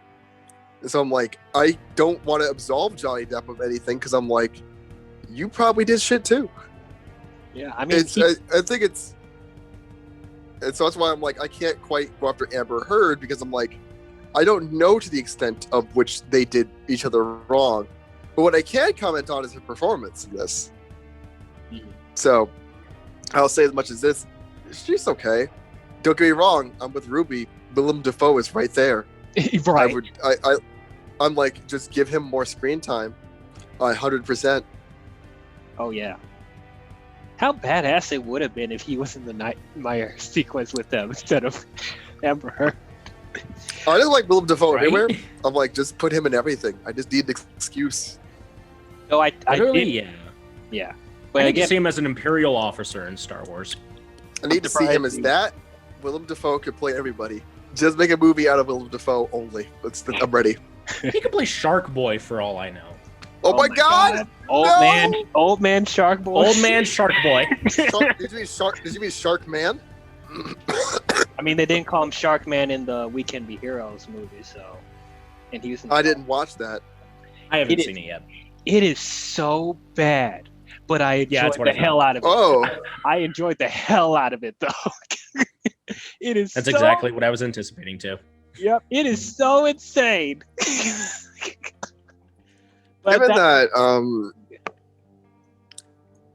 like, given that Spy Kids and the Shark Boy and Lava Girl films are like, those are the movies that, see, I have a association with those films that's of neutral connotation, but that's like, those are like Netflix and chill movies. You just put those on. No one actually watches them, right? Me actually watching them. Huh.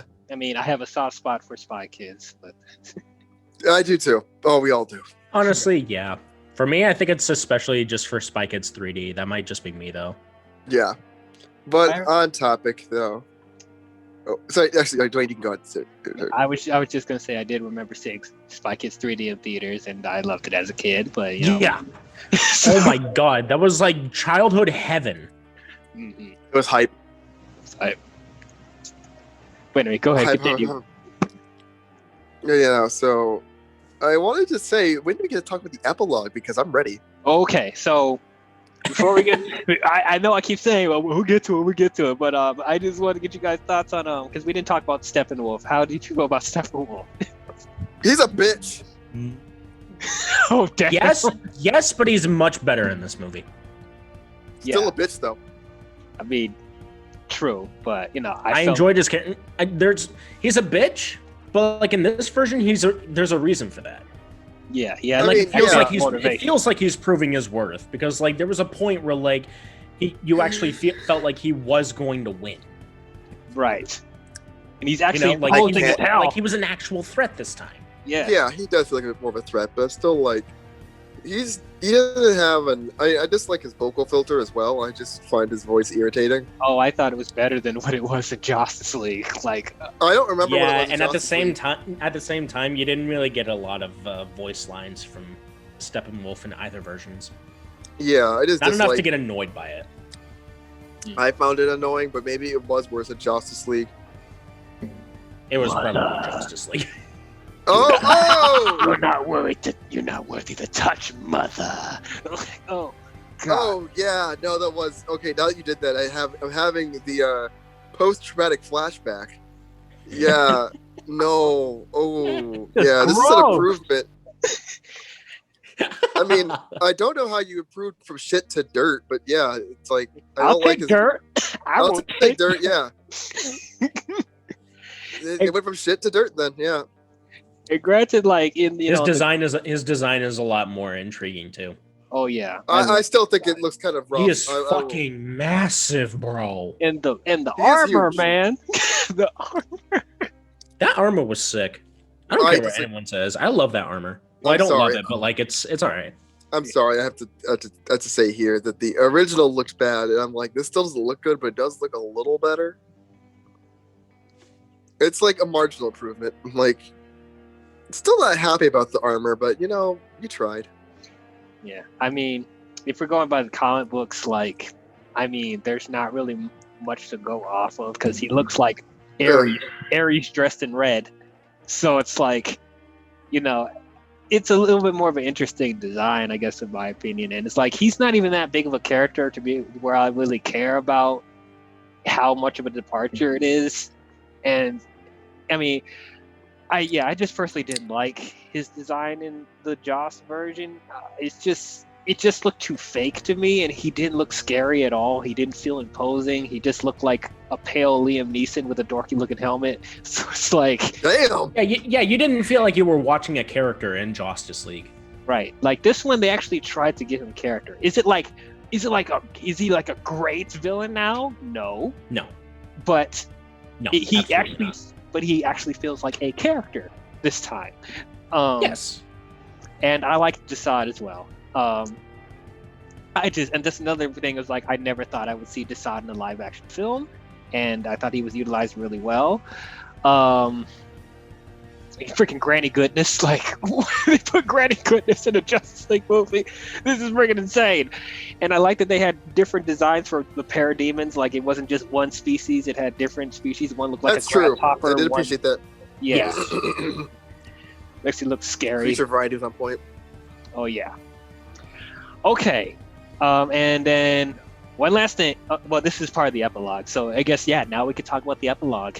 How do you guys feel about Okay. Lex and Deathstroke?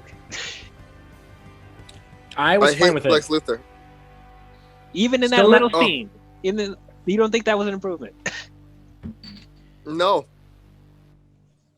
Not I think- still not huge about the Jesse Eisenberg Luthor, but I feel Yeah. like at the same time he did only get one movie plus one scene of character.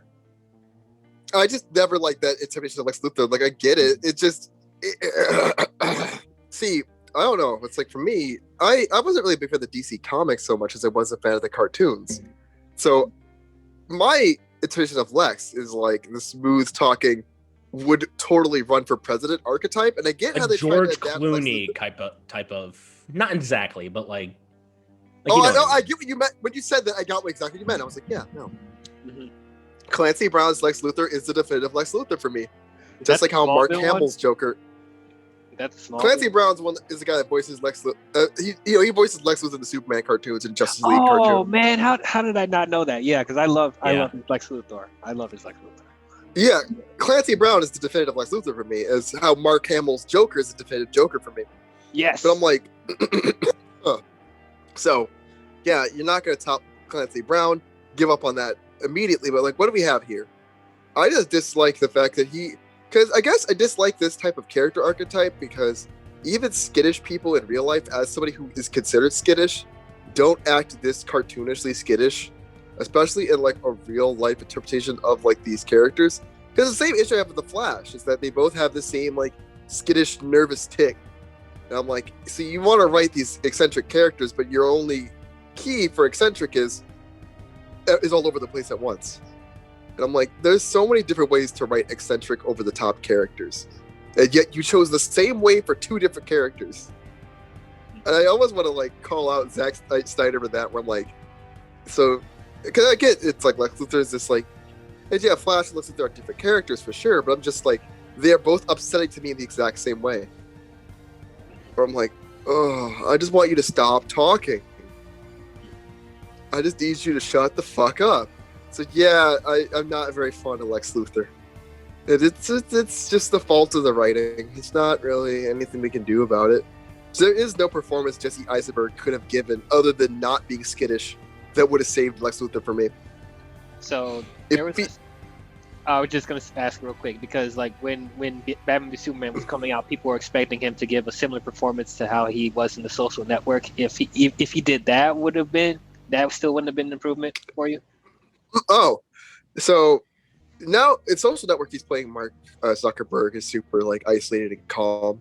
That's what I said is that any performance he would have given other than being skittish, if he had been not skittish and not like frantic, then yeah, I would have liked that more for sure. If he was like Social Network, Mark Zuckerberg, that would have fit perfectly because Lex Luthor is a manipulative, eyes on the prize type person. So yeah, I would have loved that, but he didn't give that performance. Yeah, but at the same time, when I saw Jesse Eisenberg in Social Network, I kind of saw it as like more of like a teenager trying to run a company as opposed to like a man trying to run a company. That's fair. I would have liked that bent to it in this role for sure. Mm-hmm. You know, and like any Jesse Eisenberg appearance that I see him in, that's in Now You See Me, that's in BVS. I did like him in Now You See Me. I did like him there. That's in Zombieland, Social Network. Any movie that he's really been in, he's always acted as this sort of like teenager kind of persona. I don't know. Even like when he's playing like man type roles, you know. He's like a Michael Cera in that they always come off as younger than they actually are. Right. And it doesn't help the fact that he doesn't age. He looks the exact same for years. Yes, exactly. He is paralyzed at times. So yeah, Jesse Eisenberg just comes up as a teenager a little bit in this role. So there's that. I didn't even think about that, but yeah, that does irk me a little bit. He does seem rather young. Because I'm like, Lex Luthor needs to be this old mastermind to me, or he needs to be like... Yeah, I think Jesse Eisenberg is like 30s. He's 35, 36 years old. 35, 36? Yeah. I need Lex Luthor 37. 37? Yeah, 37. He looks the exact same as he did 20 years ago. Exactly. I think somebody said that your appearance kind of freezes for a while before you hit your 40s. I mean, that's true. Yeah. But still. You're right. So what I was going to say, though, is I'm like, see, Jesse Eisenberg, for me, like, I just would not have cast him in this role at all. But if I was, I would have wanted him to lean more towards Social Network with a more adult bent. Mm-hmm. But he didn't do that. So I just get the upsetting Lex Luthor I dislike. Because the Lex Luthor I had in mind should be like the badass baritone, why, yes, Superman, I am president of the United States now. Fuck you. Type. Mm-hmm. Yeah, I get that. That's why I personally feel like it's a slight improvement in this scene because his tics wasn't there. He wasn't being awkward. He actually was, standing up to this killing machine, Deathstroke, standing 5 feet in front of him. And it's like I bought him in that scene. Like he didn't feel out of place, in my opinion. See, I'm going to use these terms, and I really hate using these terms to describe Lex Luthor in this film. But, okay, so there's that bit where he's like, good boy, when talking to Deathstroke. Mm-hmm. And I'm like, okay, I got to say it, because the vocabulary I have is good, as much as I can convey this otherwise. He just comes off like a beta soy boy cock. I'm like... A what? So it's like the archetype of like the joke archetype of like the beta soy boy cuck, where it's like too passive, and I'm like, I don't buy you as a leader. You just come off as like weak. Okay, yeah. And I would never unironically use that term because that's not where I fall on. But I'm just like, the best way to describe it is this, where I'm like, you're not enough of a leader to be doing the good boy thing. You just don't have enough of a presence to me. You just kind of come off as like a background, like in the shadows type. I get what you're saying there, but at the same time, the good boy moment with Deathstroke, I feel like is a good stepping off point. Fair. Or his future appearances, because like when I see Jesse Eisenberg's Lex Luthor with fucking badass Deathstroke standing right across from him, where Lex Luthor could literally die in an instant, but then ends up not. He ends up convincing Deathstroke to team up with him. So the good boy is more of like a cap off to saying, Jesse Eisenberg's Lex Luthor just sort of goes up from here. And this is how we start that. Like to be real, like even if we're talking about the other versions of Lex Luthor, even though they're more charismatic than what Jesse Eisenberg is doing, but in realistic sense, when you were bringing up like he doesn't feel like he can lead a team of people that are more powerful than him, that's the point, because he never was more powerful than anybody. He's not imposing. Power-wise, he has no powers. So he shouldn't be able to control all these powerful beings in the DC universe, but he does. And that's the whole ironic thing about Lex. Like, even though he's just let's talk about presence, though. So, with presence, you can convey a lot. Like Clancy Brown's Lex Luthor, for example, he's obviously not stronger than Superman. In fact, the only time he's ever a direct threat is when he builds a fucking kryptonite mech suit and beats his ass. Mm-hmm. But that only happens every once in a while. So, like, Lex Luthor, though, in that role, Clancy Brown conveys Lex Luthor as very authoritative, where it's like, yeah, you might be able to kill me in one hit, but you won't because da-da-da-da-da-da. And the voice carries a lot of that. And, of course, when you're drawing a cartoon character, there's certain mannerisms. But I'm like, to give me that type of leader, I'm like, see, I'm almost like whoever was cast as Deathstroke, I would have rather have be Lex. I'm like, would have rather have him be Lex Luthor than Jesse Eisenberg, because Jesse Eisenberg is too small and too frail. Just because I'm like, I don't buy that you're the like. I guess for me, the core is I don't buy a lot of what this film is trying to sell me. So this is just another instance of like, yeah, I just can't buy this because you just come off as too whimpering and weak overall, and it feels like. It feels like you're right. He's powerless, but powerless doesn't need to come off as powerless, Yeah. And I just feel like he comes off as powerless, whereas Lex Luthor that I have grown up with never comes off like that, even if he is. It always feels like he has the upper hand. This one just comes off as insecure. I'm like, I get it, because Yeah, I can see that. That's all I said. No, I could definitely see that because, even though I do feel like he improved from BVS, like you still feel that energy of like he's a worm, and it's like he's still kind of like he doesn't feel like he's commanding the room as much as he should. So it's like I totally get that for sure. And would I have preferred them to get like a Mark Strong or somebody like that to be a Lex Luthor? Yeah, of course. But and I guess it's just one of those things that Zack wanted to try something different, and didn't fully work for everyone. But I'm still open to seeing what he does if Justice League 2 and Justice League 3 continues, or if we get a Man of Steel sequel and he's in it. I'm open to seeing how his character develops from here, because I feel like after this point he's not going to be having as much as the tics, and he's not going to be as awkward when talking to people.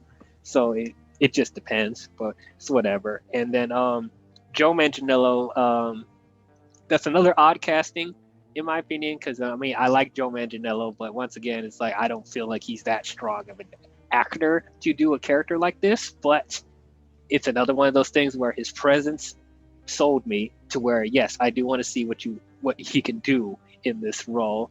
And you had that whole setup of the Ben Affleck standalone movie that didn't come to be, with Lex telling him that Batman is Bruce Wayne. So it's like, oh, it just sucks, man. I just want to see it, man.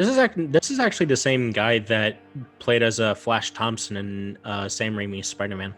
Yes, and he was. I actually didn't know that. Yeah, my sides. Yeah, it took me a minute to realize. Oh yeah, that was Flash from the Sam Raimi Spider-Man. Okay, and he was way too old. That was like the first legit movie. It's like a short, but Flash Thompson, the 40-year-old man. And yeah, I'm like, what's going on? Came to hunt down Batman. He was also in Magic Mike XXL. I have not seen that. Okay, so I can't... well, we're not counting thirst traps in this podcast. Yeah, that's true. But unfortunately. I thought he looked cool, and Yeah, and I did like his performance that he was giving, even though it wasn't a lot. It was still enough to be like, that's interesting. I do want to see you face off against Ben Affleck. Like, let's see it. Yes, I want to see the square up. Also, I'm just thinking to myself, man, I want to see you punch a high schooler. But so I thought that was interesting. I mean, I was fine with the whole Injustice League thing that they had in the Justice version, because I do want to see the Injustice League, so I'm fine with whatever. But just seeing what they originally were trying to set up, it's just bittersweet that we're not getting it, or I don't know if we're going to get it in the future. So, but okay, now let's talk about the nightmare sequence. Let's go. All right. Yes. So I want to hear what you guys have to say about it before I get into things. I personally didn't even know it was a nightmare sequence until I saw Bruce Wayne wake up, which at that point it totally made sense that it was. And I personally think this is by far Jared Leto's Joker's best appearance, because I could be wrong about this, but I was like, just moments before the podcast, I was looking at the scene between him and Batman having that little exchange. Might just be me. I could be going crazy, but Jared Leto almost kind of came off a little bit as Heath Ledger. Yeah, I felt those mannerisms. Just a smidge. It's very subtle, but once you like understand it and like analyze it, I see a little bit of Heath Ledger in there, and I'm kind of on board with this. Like, I want him to still stick to like Jared Leto's style, right, but that little like Easter egg of like Heath Ledger Joker, that I see what you're doing there, you little shit. I love it. I got my response to that. I mean, I guess I could see that if I squint my head, tilt it 90 degrees to the left, and like really look at that performance. For me, I just lay the cards on the table here. Jared Leto will always be Garbo Trash Joker. He can't escape this. I'm sorry. I did like that they got rid of the tattoos. I appreciated that, but I just find him dreadful in this performance. No matter, it's like the Lex Luthor thing, but even worse, because unlike Lex Luthor, where I'm like, you are uncomfortable now, this is unpleasant, and I want this to be over soon. With Jared Leto popping up at the end of the movie, I almost wanted to cut the film off, but I was like, no, this has to be the end. Like, I can't quit now. We're already at the end. Fuck. I'm glad he only appeared once, I am upset that we did get conned out of him saying we live in a society, which you actually like that line. I think it's. I just like to acknowledge the meme a lot because I reference that meme quite a bit. So I was like, oh, we live in a society. I'm like, good. We're gonna get that. But no, I hate Jared Leto Joker's laugh. I did like that line. That one bit in his monologue where it's like, a truce, Bruce. I was like, that's kind of funny. I feel this. But everything else was dreadful, and I wanted it to be over faster. And he kept talking, and I was like, oh no, he's gonna say more lines. See, I'm gonna say the exact same thing that I said about Lex Luthor. I feel like the little nod about like the little hints on what their character is intended to be like with the little truce Bruce thing, little exchange there. I feel like again that's a bit of a stepping off point, as like we can only go up from here.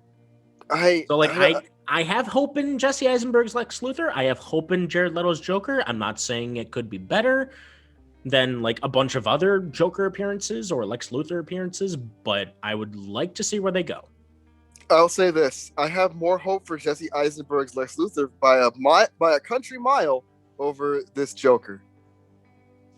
Because I'm like, if Jesse Eisenberg is in the bad closet, you're deep inside of the bad closet. I'm like, I think to be fair, though, I think part of the blame is to be put on the writers of Suicide Squad. Yeah, that didn't help. But also, just for me, I just don't like Jared Leto's performance. Like, this is, again, of course, all opinions are subjective, but just on the measure of like what he's doing, maybe if you happen to like what he's going for, you can find this appealing. I just am like, this is my least favorite interpretation of this character, and I don't think you could fundamentally change that. For me, at least. It's just my least favorite. Honestly, they could even go as far as to adding, like, however they did with, like, a Ben Affleck to Robert Pattinson kind of swap. If they ever gone crazy and swapped out Jared Leto for Joaquin Phoenix, I would hate that. I will hate that. I know you would hate that, Dwayne, but, like, the option is kind of there. And it's not. I'll put it like this. It's not just because I don't like the Joker movie, and I'm actually one of the few Jared Leto Joker defenders, but it's just the fact that his portrayal of Joker doesn't fully feel like Joker. It wouldn't. I can understand that completely. It's not really a Joker movie. It's more of like an Arthur Fleck kind of movie. And that's the thing. Like, that should not be in this DCEU when you have authentic DC superheroes and villains. Like, I don't want Arthur Fleck. I want the Joker. I'll put it like this, though. As somebody who grew to like the Joker film, I'll put it as much as this. Now, normally on this podcast and on past podcasts, I say don't be a coward and accept the fate that you've drawn. To emphasize how much I dislike Jared Leto's Joker, this is the one time where the act of cowardice would be encouraged by me, where I'm like, yeah, you can go ahead and replace Joker with Joaquin Phoenix. I'm like, I don't normally encourage anybody taking the coward's route, but this is the one time where I'm like, actually? But no. He went as far as to winning an Academy Award for it. I'm like this. Don't get me wrong. Joaquin Phoenix's Joker doesn't really fit Snyderverse because he's dark in a different way. Yes. Where his is more or less a pastiche of Martin Scorsese films. Sure. So, like, yeah. Or like, well, specifically Taxi Driver. It's like a Taxi Driver pastiche. So like, yeah, like that's that Joker. So that's not really applicable to this universe. But I still would take him over this Joker. I'm like, I would take anything, really. But again, the option is there. Don't put that out in the universe, please. But I'm just saying. I'm not saying that it is going to happen. I'm just saying that the option. Listen, Warner Brothers, be a coward. Replace this Joker. Oh God! This is the one time I'll encourage it. Just do it. Oh God! don't give him a reason. Don't give him a reason, and then you're gonna give Disney a reason to be like, yeah, we're gonna still be cowards. Oh yeah, that's true. Because I don't want Disney to nuke the sequel trilogy, but I'm like. And then did you hear that stupid rumor of, we'll release an 8-hour cut of Endgame? Who will watch that? There was a rumor about a 6-hour cut of Endgame, and there was even a rumor about a extended cut of the Lord of the Rings films. Oh, that was That 8 was- days let me- long? That was expected to take fucking 8 days. Let me say something. Fuck Here. you. What? No. A part of the problem with these cuts, because I'm like, Zack Snyder's cut is an anomaly, because like, to do a cut like this is so self-indulgent as an artist. Where like, don't get me wrong, I want to see Zack Snyder's vision, but a part of making a film is knowing when to cut things and when not every part of the story needs to be told. Effective storytelling is cutting down what you want to say in favor of what needs to be said. And I'm like, this is the exception that I would try this. I would not watch even films that I enjoyed 8 or 9 hour, like, or 4 hour cut, even 4 hour cuts of my favorite movies. Like, I love John Carpenter, but I would not watch a like 6 hour cut of Halloween or Big Trouble in Little China. Yeah, I would only watch it one time and probably never again. Or like a I- 7-hour cut of Stephen King's It. Oh fuck no. And I've said this before. I said this in part 1, and I know Evan and my girlfriend Shay don't like this, but I don't want to watch the extended cuts of Lord of the Rings again. Are they bad? No, they're very well made movies, but They're just so overwrought. they're overwrought. They're so bloated, and it's like it just takes a lot out of you. And it's like, even though, I've been saying that I'm going to try and watch this like 70 times, like I've only watched the Zack Snyder's Justice League 4 times. It's hard to watch all the Lord of the Rings films in one sitting in a single day. Yeah, I So tried that. That's kind of understandable. Yeah, Well, I tried that, and I was wore out after Fellowship. So, Oh, I same. understand. I was worn out after the first disc of Fellowship. Just God thinking damn. about it, like 1 disc down, 5 to go. Lord of the Rings is one of those things where I'm like, listen, I understand this is an epic story. I mean, it was the first fantasy film that was really unapologetically good to come out in a very long time. And when it came out, there's nothing else really like it. So I'm like, yeah, this is good. It was the only thing to rival Star Wars in terms of epics or film epics. Back then, yes. Yeah, now we've got Now you have films like fucking Harry Potter, Marvel, Yeah, Fast and Furious, arguably. yeah. Fast and Furious is weird, but yeah, I guess it does Yeah. count. Fast and Like, Furious. you know what I movie mean, should not though, be- right? Yeah, I do. I get it's a blockbuster. Yeah. Yeah. Although a Fast and Furious movie should not be over 2 hours and 12 minutes.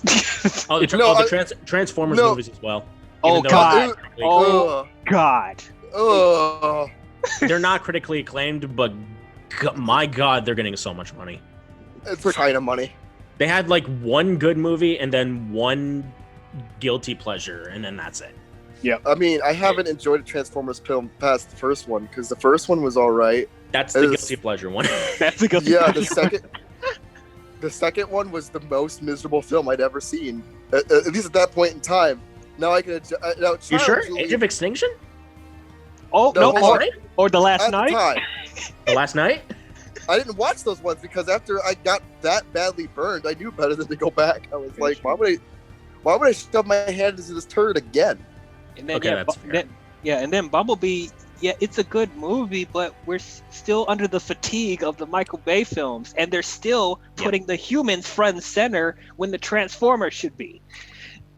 I just want a remake of the fucking Transformers cartoon film, the fucked up one where characters die and one of the characters goes, "Oh shit!" I want a remake of that. Oh, the Transformers, the movie.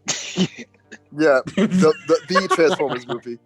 Yeah. I just want what is the name of that? Okay, what's the name of that planet-eating Decepticon? Unicron. I just want Unicron, and unfortunately, we voice it Orson Welles. But I just want those scenes where he's just consuming everything again.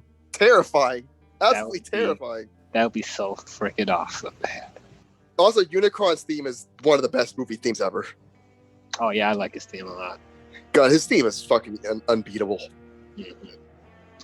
But also going back to extended cuts, even Watchmen, which Zack Snyder did, I think the director's cut is the definitive version. But even then, I can't just pop that in whenever. You got to dedicate some time to that too. It's 3.5 hours. Right. So it's like I'm just like, yeah, that one's also a hard watch, and that's like the first and only version of Watchmen that I've ever seen.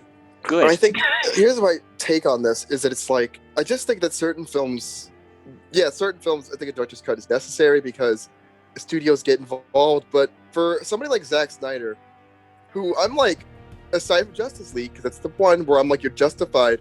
People who are asking for Snyder cuts of Batman versus Superman and like Snyder cuts of the other films, I'm like, I think this is too indulgent for him.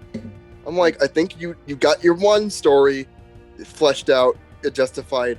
Your other ones, I feel like would be too long and over and like too much. And as somebody who doesn't really enjoy the films that Snyder makes, I'm like, it just feels like an excuse to watch more of a bad thing for me. And I'm like, I just can't do that to myself.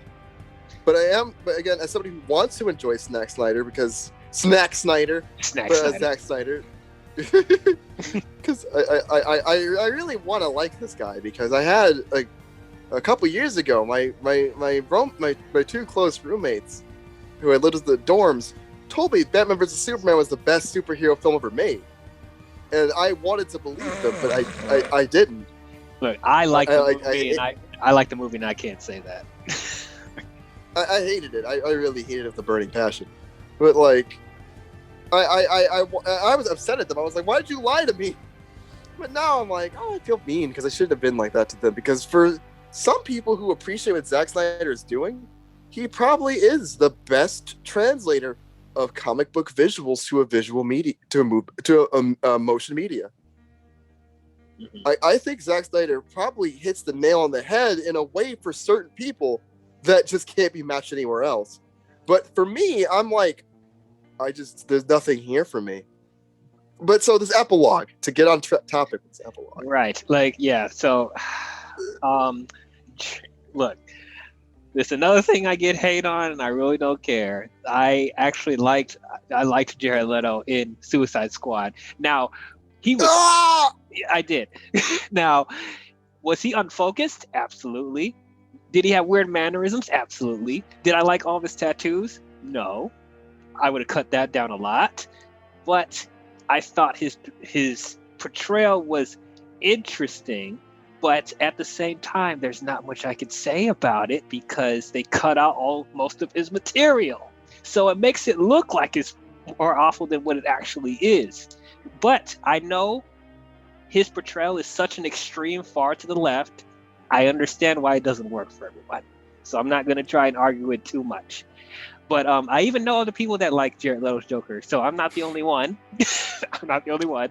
But it's just I personally got a kick out of it. It's just the amount of time that he was given to prepare for it, given how god-awful the production process was. Oh, yeah. He did a fine job.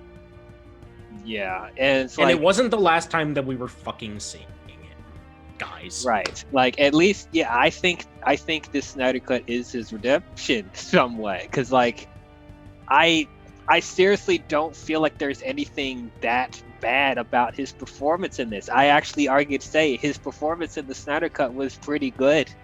It was pretty good, and it was only a few minutes. It's only like 3 minutes long, but yeah, like. I said this before too, that his conversation that he had with Batman was so good. It was so engaging. Like, even though you don't see, like, they allude to a bunch of stuff that we haven't seen yet, but you can just feel the weight of, you know, this bitter rivalry between the Joker and Batman. Like, I personally felt it in their performance.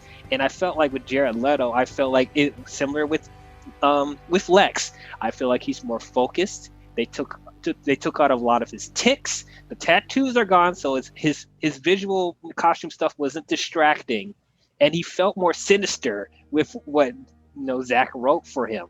Like, it actually felt like there was a purpose, and his sinister stuff actually matched more with Ben Affleck's Batman, because that's one of the things I didn't feel was right in Suicide Squad. Like, it didn't feel like that Joker, it didn't feel like that Joker matched with Ben Affleck's Batman that we established in BVS, who's like this freaking scary, imposing figure. I could see this Joker, messing up Ben Affleck Batman's life.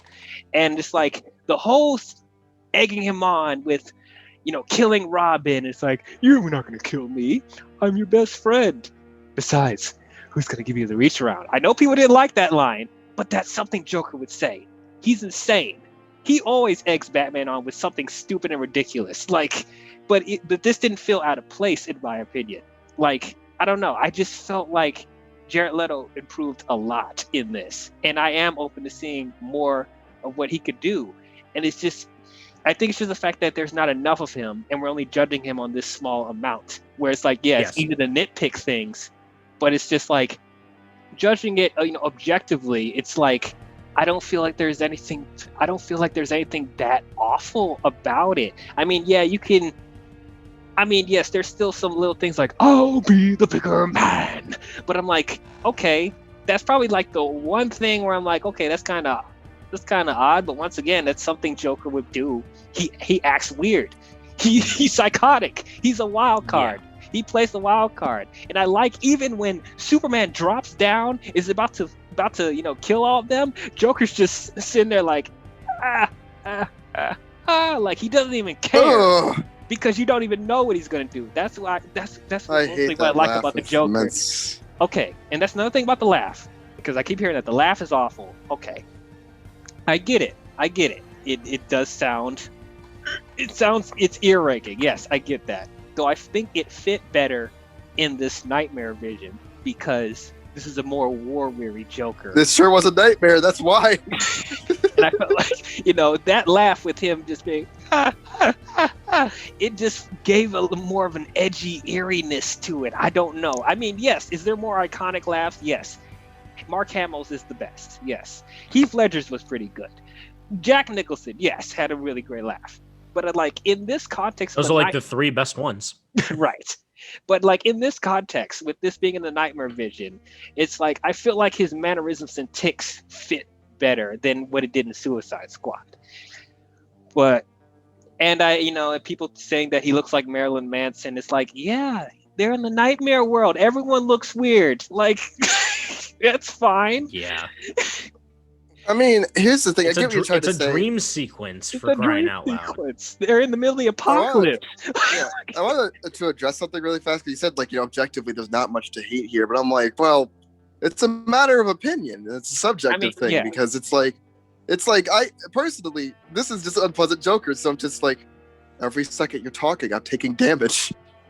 But that's just how I feel about him. And it's, again, much like a lot of things in the Snyder films, it's something that I viscerally, and I can articulate it because a part of it is the performance is not just the laugh. It's the fact that, like, when you're wrong, he's a wild card. He's doing crazy, kooky things. But I'm like, there's a certain level of, like, I don't know how to, so the best way to articulate this for me is there's a certain level of intentional hostility and mystique to the Joker, where when he's playing you, when he's fucking with you, he has like his moments where he can get serious, right? Where he stops fucking around with Batman and is like he drops the A Batsy bit for a second and says something of actual importance. I feel like this Joker is not. I feel like Jared Leto's Joker to me comes off as never knowing where to put his foot down in terms of when to tighten up and when to loosen up. So I'm like, this Joker just comes off as unstable in the wrong way because I'm like, yeah, the Joker, as we're used to him, has his moments where he's like fucking with Batman and he's being funny and irreverent, and then he says something really horrible. Like, I did like that bit where he mentions when he talks about Robin in How you sent the boy wonder to do a man's job. Yeah, I think that's a great line. I think that really was that was the thing that gave me a little bit of like a chill, where I was like, "Ooh, this is like a morsel of joy."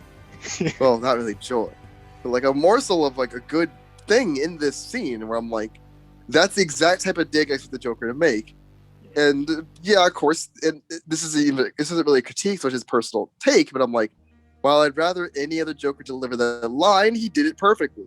So I can't be mad at that, but what I can be upset at is, yeah, I just feel like he doesn't know when to pick and choose, when to do those types of digs performance-wise, or vocally, how to emote and fluctuate to give off that like air of, I'm going to say a dangerous thing, or I'm going to like say something hostile, and a part of it is the writing, because Jared Leto's probably, again, I think Jared Leto could do a good Joker. I'm not going to deny he has the potential. I just think this Joker is horribly crippled. I also want them to explain where the tattoos went. Maybe it's a dream and Bruce forgot that he has those. Yeah, I So mean, I'm like, wait, I'd like to believe that, but I don't think that's the actual reason. I think it's just another continuity thing where it's like, I'm going to do my own thing and the other movies can do their own thing. So.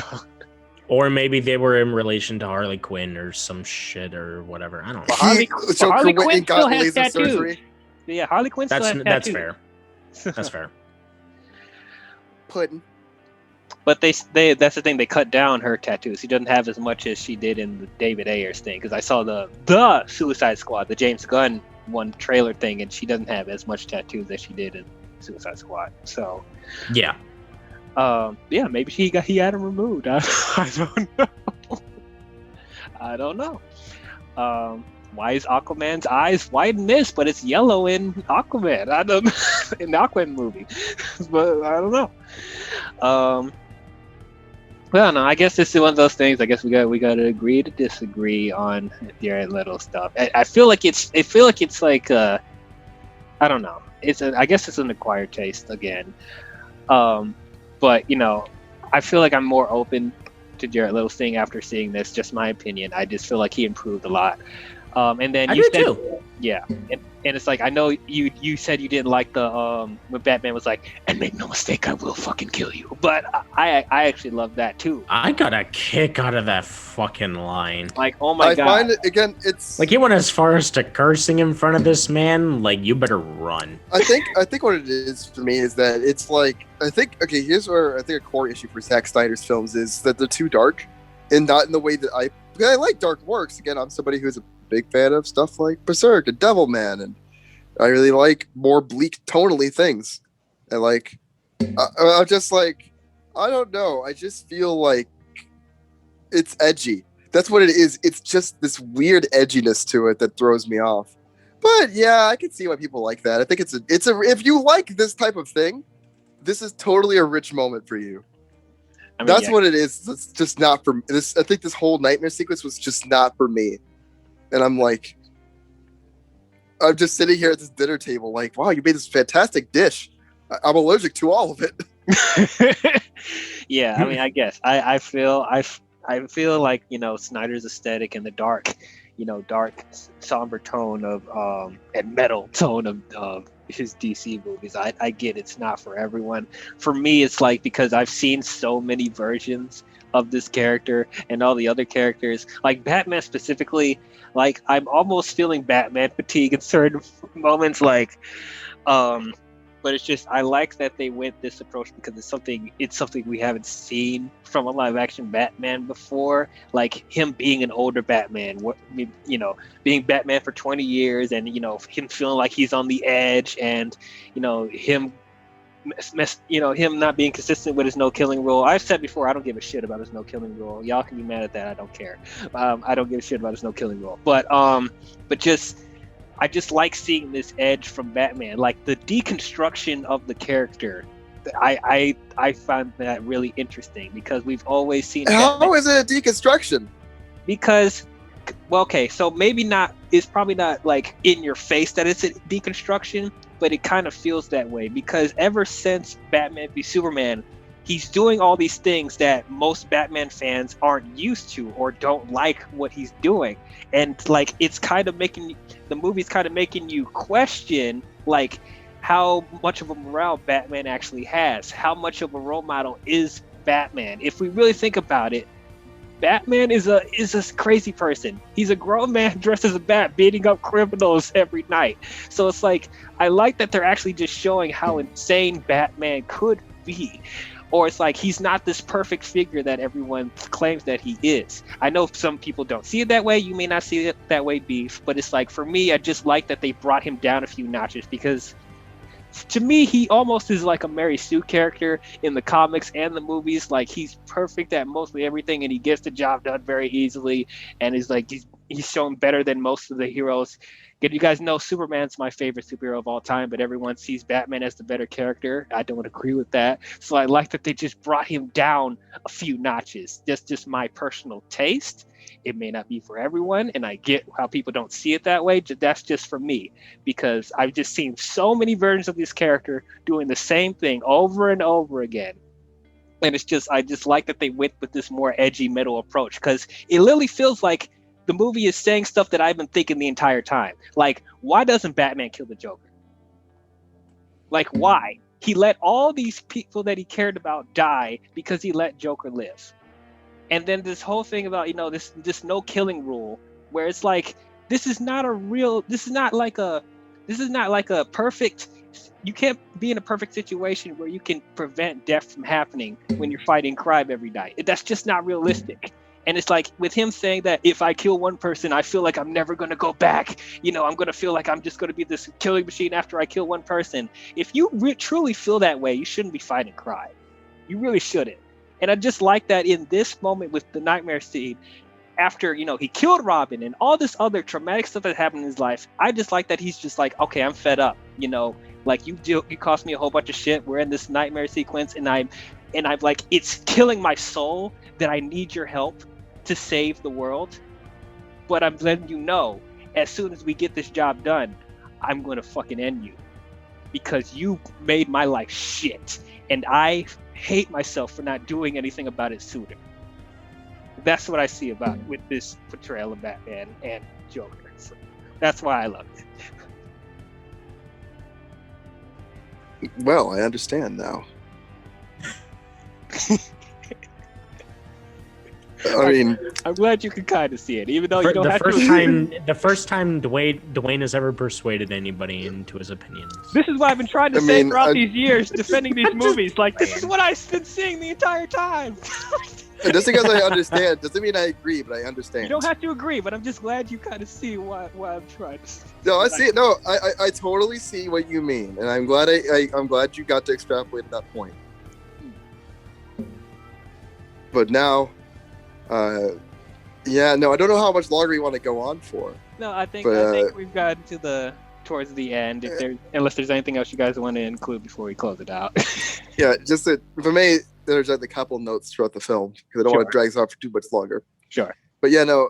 Overall, something with criticisms against the film. Again, overall, tonally, this isn't really for me. But in terms of what I saw in the film, like some standout moments. Really liked that scene with Cyborg's dad dying. I liked how that scene with his death, while that felt messed up, it like almost contrived. It didn't quite hit contrivance territory, and it certainly was like, oh yeah, he's trying to superheat the core. Because I thought it was like, oh, he's trying to blow up the mother box, you fool. And it's like, oh, no, he was making a signal. And I was like, oh, this explains a lot of stuff. This makes perfect sense. And that's what was rather graphic how he went out, where I was like, ooh, they didn't need to do him like that. But yeah, no, I guess they did do him like that. By the way, how does he die in Justice League? He doesn't. He's alive. He doesn't die in Justice League. That's what I was wondering. I was like, is this like Schrodinger's character? Yeah, so it's like that's the one huge inconsistency, but I don't give a crap because fuck the Joss version. But like, yeah, Justice League is no longer canon for sure. Yeah, though Warner Brothers is trying to push it to be so, and I'm like, you're funny. Wait! Warner Brothers is pushing for that to be canon over this? Yes. It's a shitty company. What else did you expect? Because they're trying to. They've been saying, okay, so now let's talk about the Snyderverse stuff then, because they said that the 3-movie thing is a cul-de-sac. That's what they said. Like it's somebody who wants the Snyderverse to end, but like I respect its existence. I'm like, I don't think it's like it's almost like a game franchise. It's like I never played sports games growing up, but I would hate to see them disappear. I don't like Zack Snyder's films beyond, the Snyderverse films, aside from Man of Steel and Wonder Woman. But I'm like, don't just take them out back and shoot them like this. Come on now. Right. I mean, okay, yeah. I'm not in this thing for me. Like, people like in our Snyder fandom, like they think that, we just want Snyder's movies and nothing else. For me, it's just like, yeah, I lean more towards Snyder stuff than the other DC things, other DC films they release. But that doesn't mean I'm not excited for the other stuff that Snyder doesn't do. I really enjoyed Aquaman. I really like Shazam.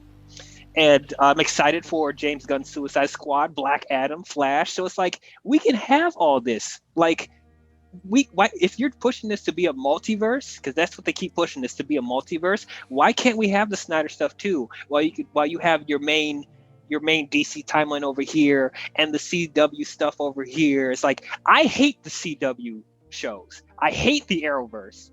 But I'm not saying cancel it, because I know people like the Arrowverse. So it's like, why can't we have both? Why can't we have our cake and eat it too, So Volcanoes las dos.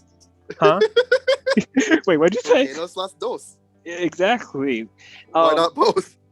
Right, and especially because I know you're not a fan of Snyder's DC stuff. That's fine, but even people that didn't like Man of Steel and BVS, I've heard most people that didn't like those movies watch this and was like, this was pretty good. I like this. I want to see more. So it's like, when you have such a demand and people coming around to Snyder's DC world, DC universe that he created, why don't you capitalize on that? Don't you like money? Well, here's my thing: is that I'm like, unlike, don't get me wrong, I think a lot of people like Marvel films, but I think people like Marvel films in the way that most people generally like a film, with it's like a vague loyalty to Marvel, right? With Snyder films, I could say for certain, there is a more devoted fan base than the Snyder fan base. That's what I do admire immensely.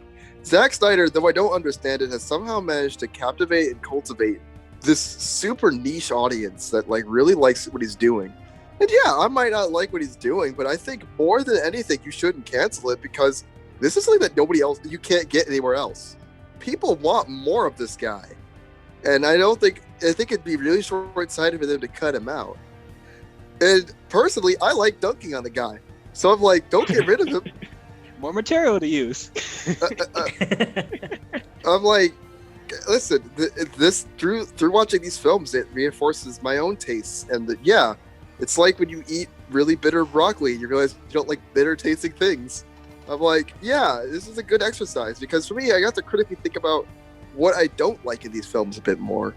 And so I'm like, I would like for these films to continue existing, even just because I haven't seen a fan base this devoted to one director's vision in so long. I can't tell you, even with all these big franchises, I don't think I've ever seen an anomaly like Snyder.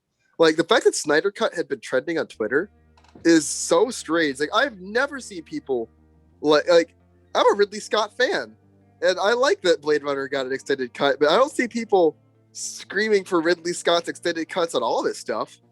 I think it's also because most people knew about the circumstances of what happened with Snyder and the movie, because he had to leave because of his daughter passed away. Yeah, which is Warner Brothers taking advantage of him. That's what's ugly and wrong about this. And then even the actors being mistreated by Joss Whedon when they were doing the reshoots. So it's a whole ordeal. You didn't hear this controversy with Superman 2's Donner cut or the Blade Runner cut, or even with the Star Wars movies. It hasn't gotten to this degree. So Star Wars, we're trying to preserve the original cut. We lost those. Right. Never forget, the Emperor was a girl at one point. At least visually, was played by an actress. Which is a weird piece of trivia. But also, go ahead. I was gonna say, also the original cut of the Star Wars films is definitely something I've never. My dad has the cassettes somewhere, and I desperately want to see those. Yeah, I've seen the untouched versions, the despecialized editions. That's what they're called. And we've said this before. It's with the Star Wars reviews. You remember, Ruby? I appreciated watching them just to see how they were before they were despecialized. But Right. I prefer to watch the special editions over the despecialized ones. Are there some bad stuff in the special editions? Yes, but I feel like there was Abso-freaking-lutely. yes, but I feel like there's more good stuff they added than bad, in my opinion, just to make it more updated. Because like, there's some things in the despecialized ones that doesn't age well. I'm sorry. I'm a Star Wars fan, I promise. But I'm just objectively watching it as someone who analyzed film and is trying to be a filmmaker. There is stuff in those despecialized editions that doesn't hold up. I'm sorry. I'm sorry. Yeah, like they don't hold up, but like in the time that they were released, they were almost just think about like they were almost like revolutionary back in the day. Like Yeah, I definitely acknowledge that. Star Wars 77. Like people Yeah. have never seen shit like that before, and then you get to Empire with the whole reveal stuff, and then Return of the Jedi trying to do the computer animation stuff or whatever. Oh yeah, Like, you know, God, Star Wars those- definitely took some like very major leaps back in the day. absolutely. God, those films really were out here just big W's. What good films. Yeah, they be Absolutely. vibing. Absolutely. Like I enjoy Fat those W. movies still. And it's like, yeah, it's like I can acknowledge how groundbreaking they were, but it's just like, you know, just watching them Yeah, but, like, today of in course- 2021. Like Wizard of Oz is one of my favorite films of all time, but even I acknowledge there's Really? some dated shit in that Huh. movie. Yeah. Yeah, Wizard of Oz is one of my Interesting. favorite films, but even I acknowledge there's some stuff in that movie that is dated as shit. So, Oh yeah, we still need that top 20 list of your favorite films of all time. I would love to see that video, actually. I'll work on it. I would. You learn more about your co-hosts every day. Oh yeah, there's a lot of fun facts you don't know. I think about. I revealed my favorite film on here, Big Trouble in Little China. Oh, okay. Cool. I think that movie's a lot of fun. Yeah. All right. All right. But yeah, Ruby, what are your thoughts of the film? Like, any closing notes that you got? Pretty much what I just said earlier. Just, you know, I like to see it when directors actually get the opportunity to present their own vision of their films, but it's not the perfect film. I'm not going to go out and be like one of the Snyder fanatics and say that it's the perfect film in the franchise or just like in general, but he made it the way that Snyder wanted it to make it. And so, like, if that's how he wants it to be done, then you know what? You do you, man. Like, I have no problem with it. It's a very good... It's a very weird way of saying this, but it's a really good Taco Bell film. Where, like, you're watching it, and, like, you know the stuff that's, like, not good, but you still enjoy it. Oh my god. Wow. I was not ready for that. He that compared this movie to comparison, Taco Bell. I wasn't ready. Like, I'm gonna sit down. It's a very decent, it's a good Taco Bell film. God damn. I can't. It's like, I know that you didn't attempt it to be a searing indictment of this film, and it's like a comment on how it can be enjoyable with the rough stuff. Yeah, I see that. But as somebody who, I definitely read the positive, but I'm like, as somebody who enjoys Taco Bell very sparingly, I'm like, that's a fantastic way to spend this film. Like, you know it's not good for you, but you love it anyway. Wow, damn, deep. Just like, that's good. It's really good. Do you want to give it a grade or?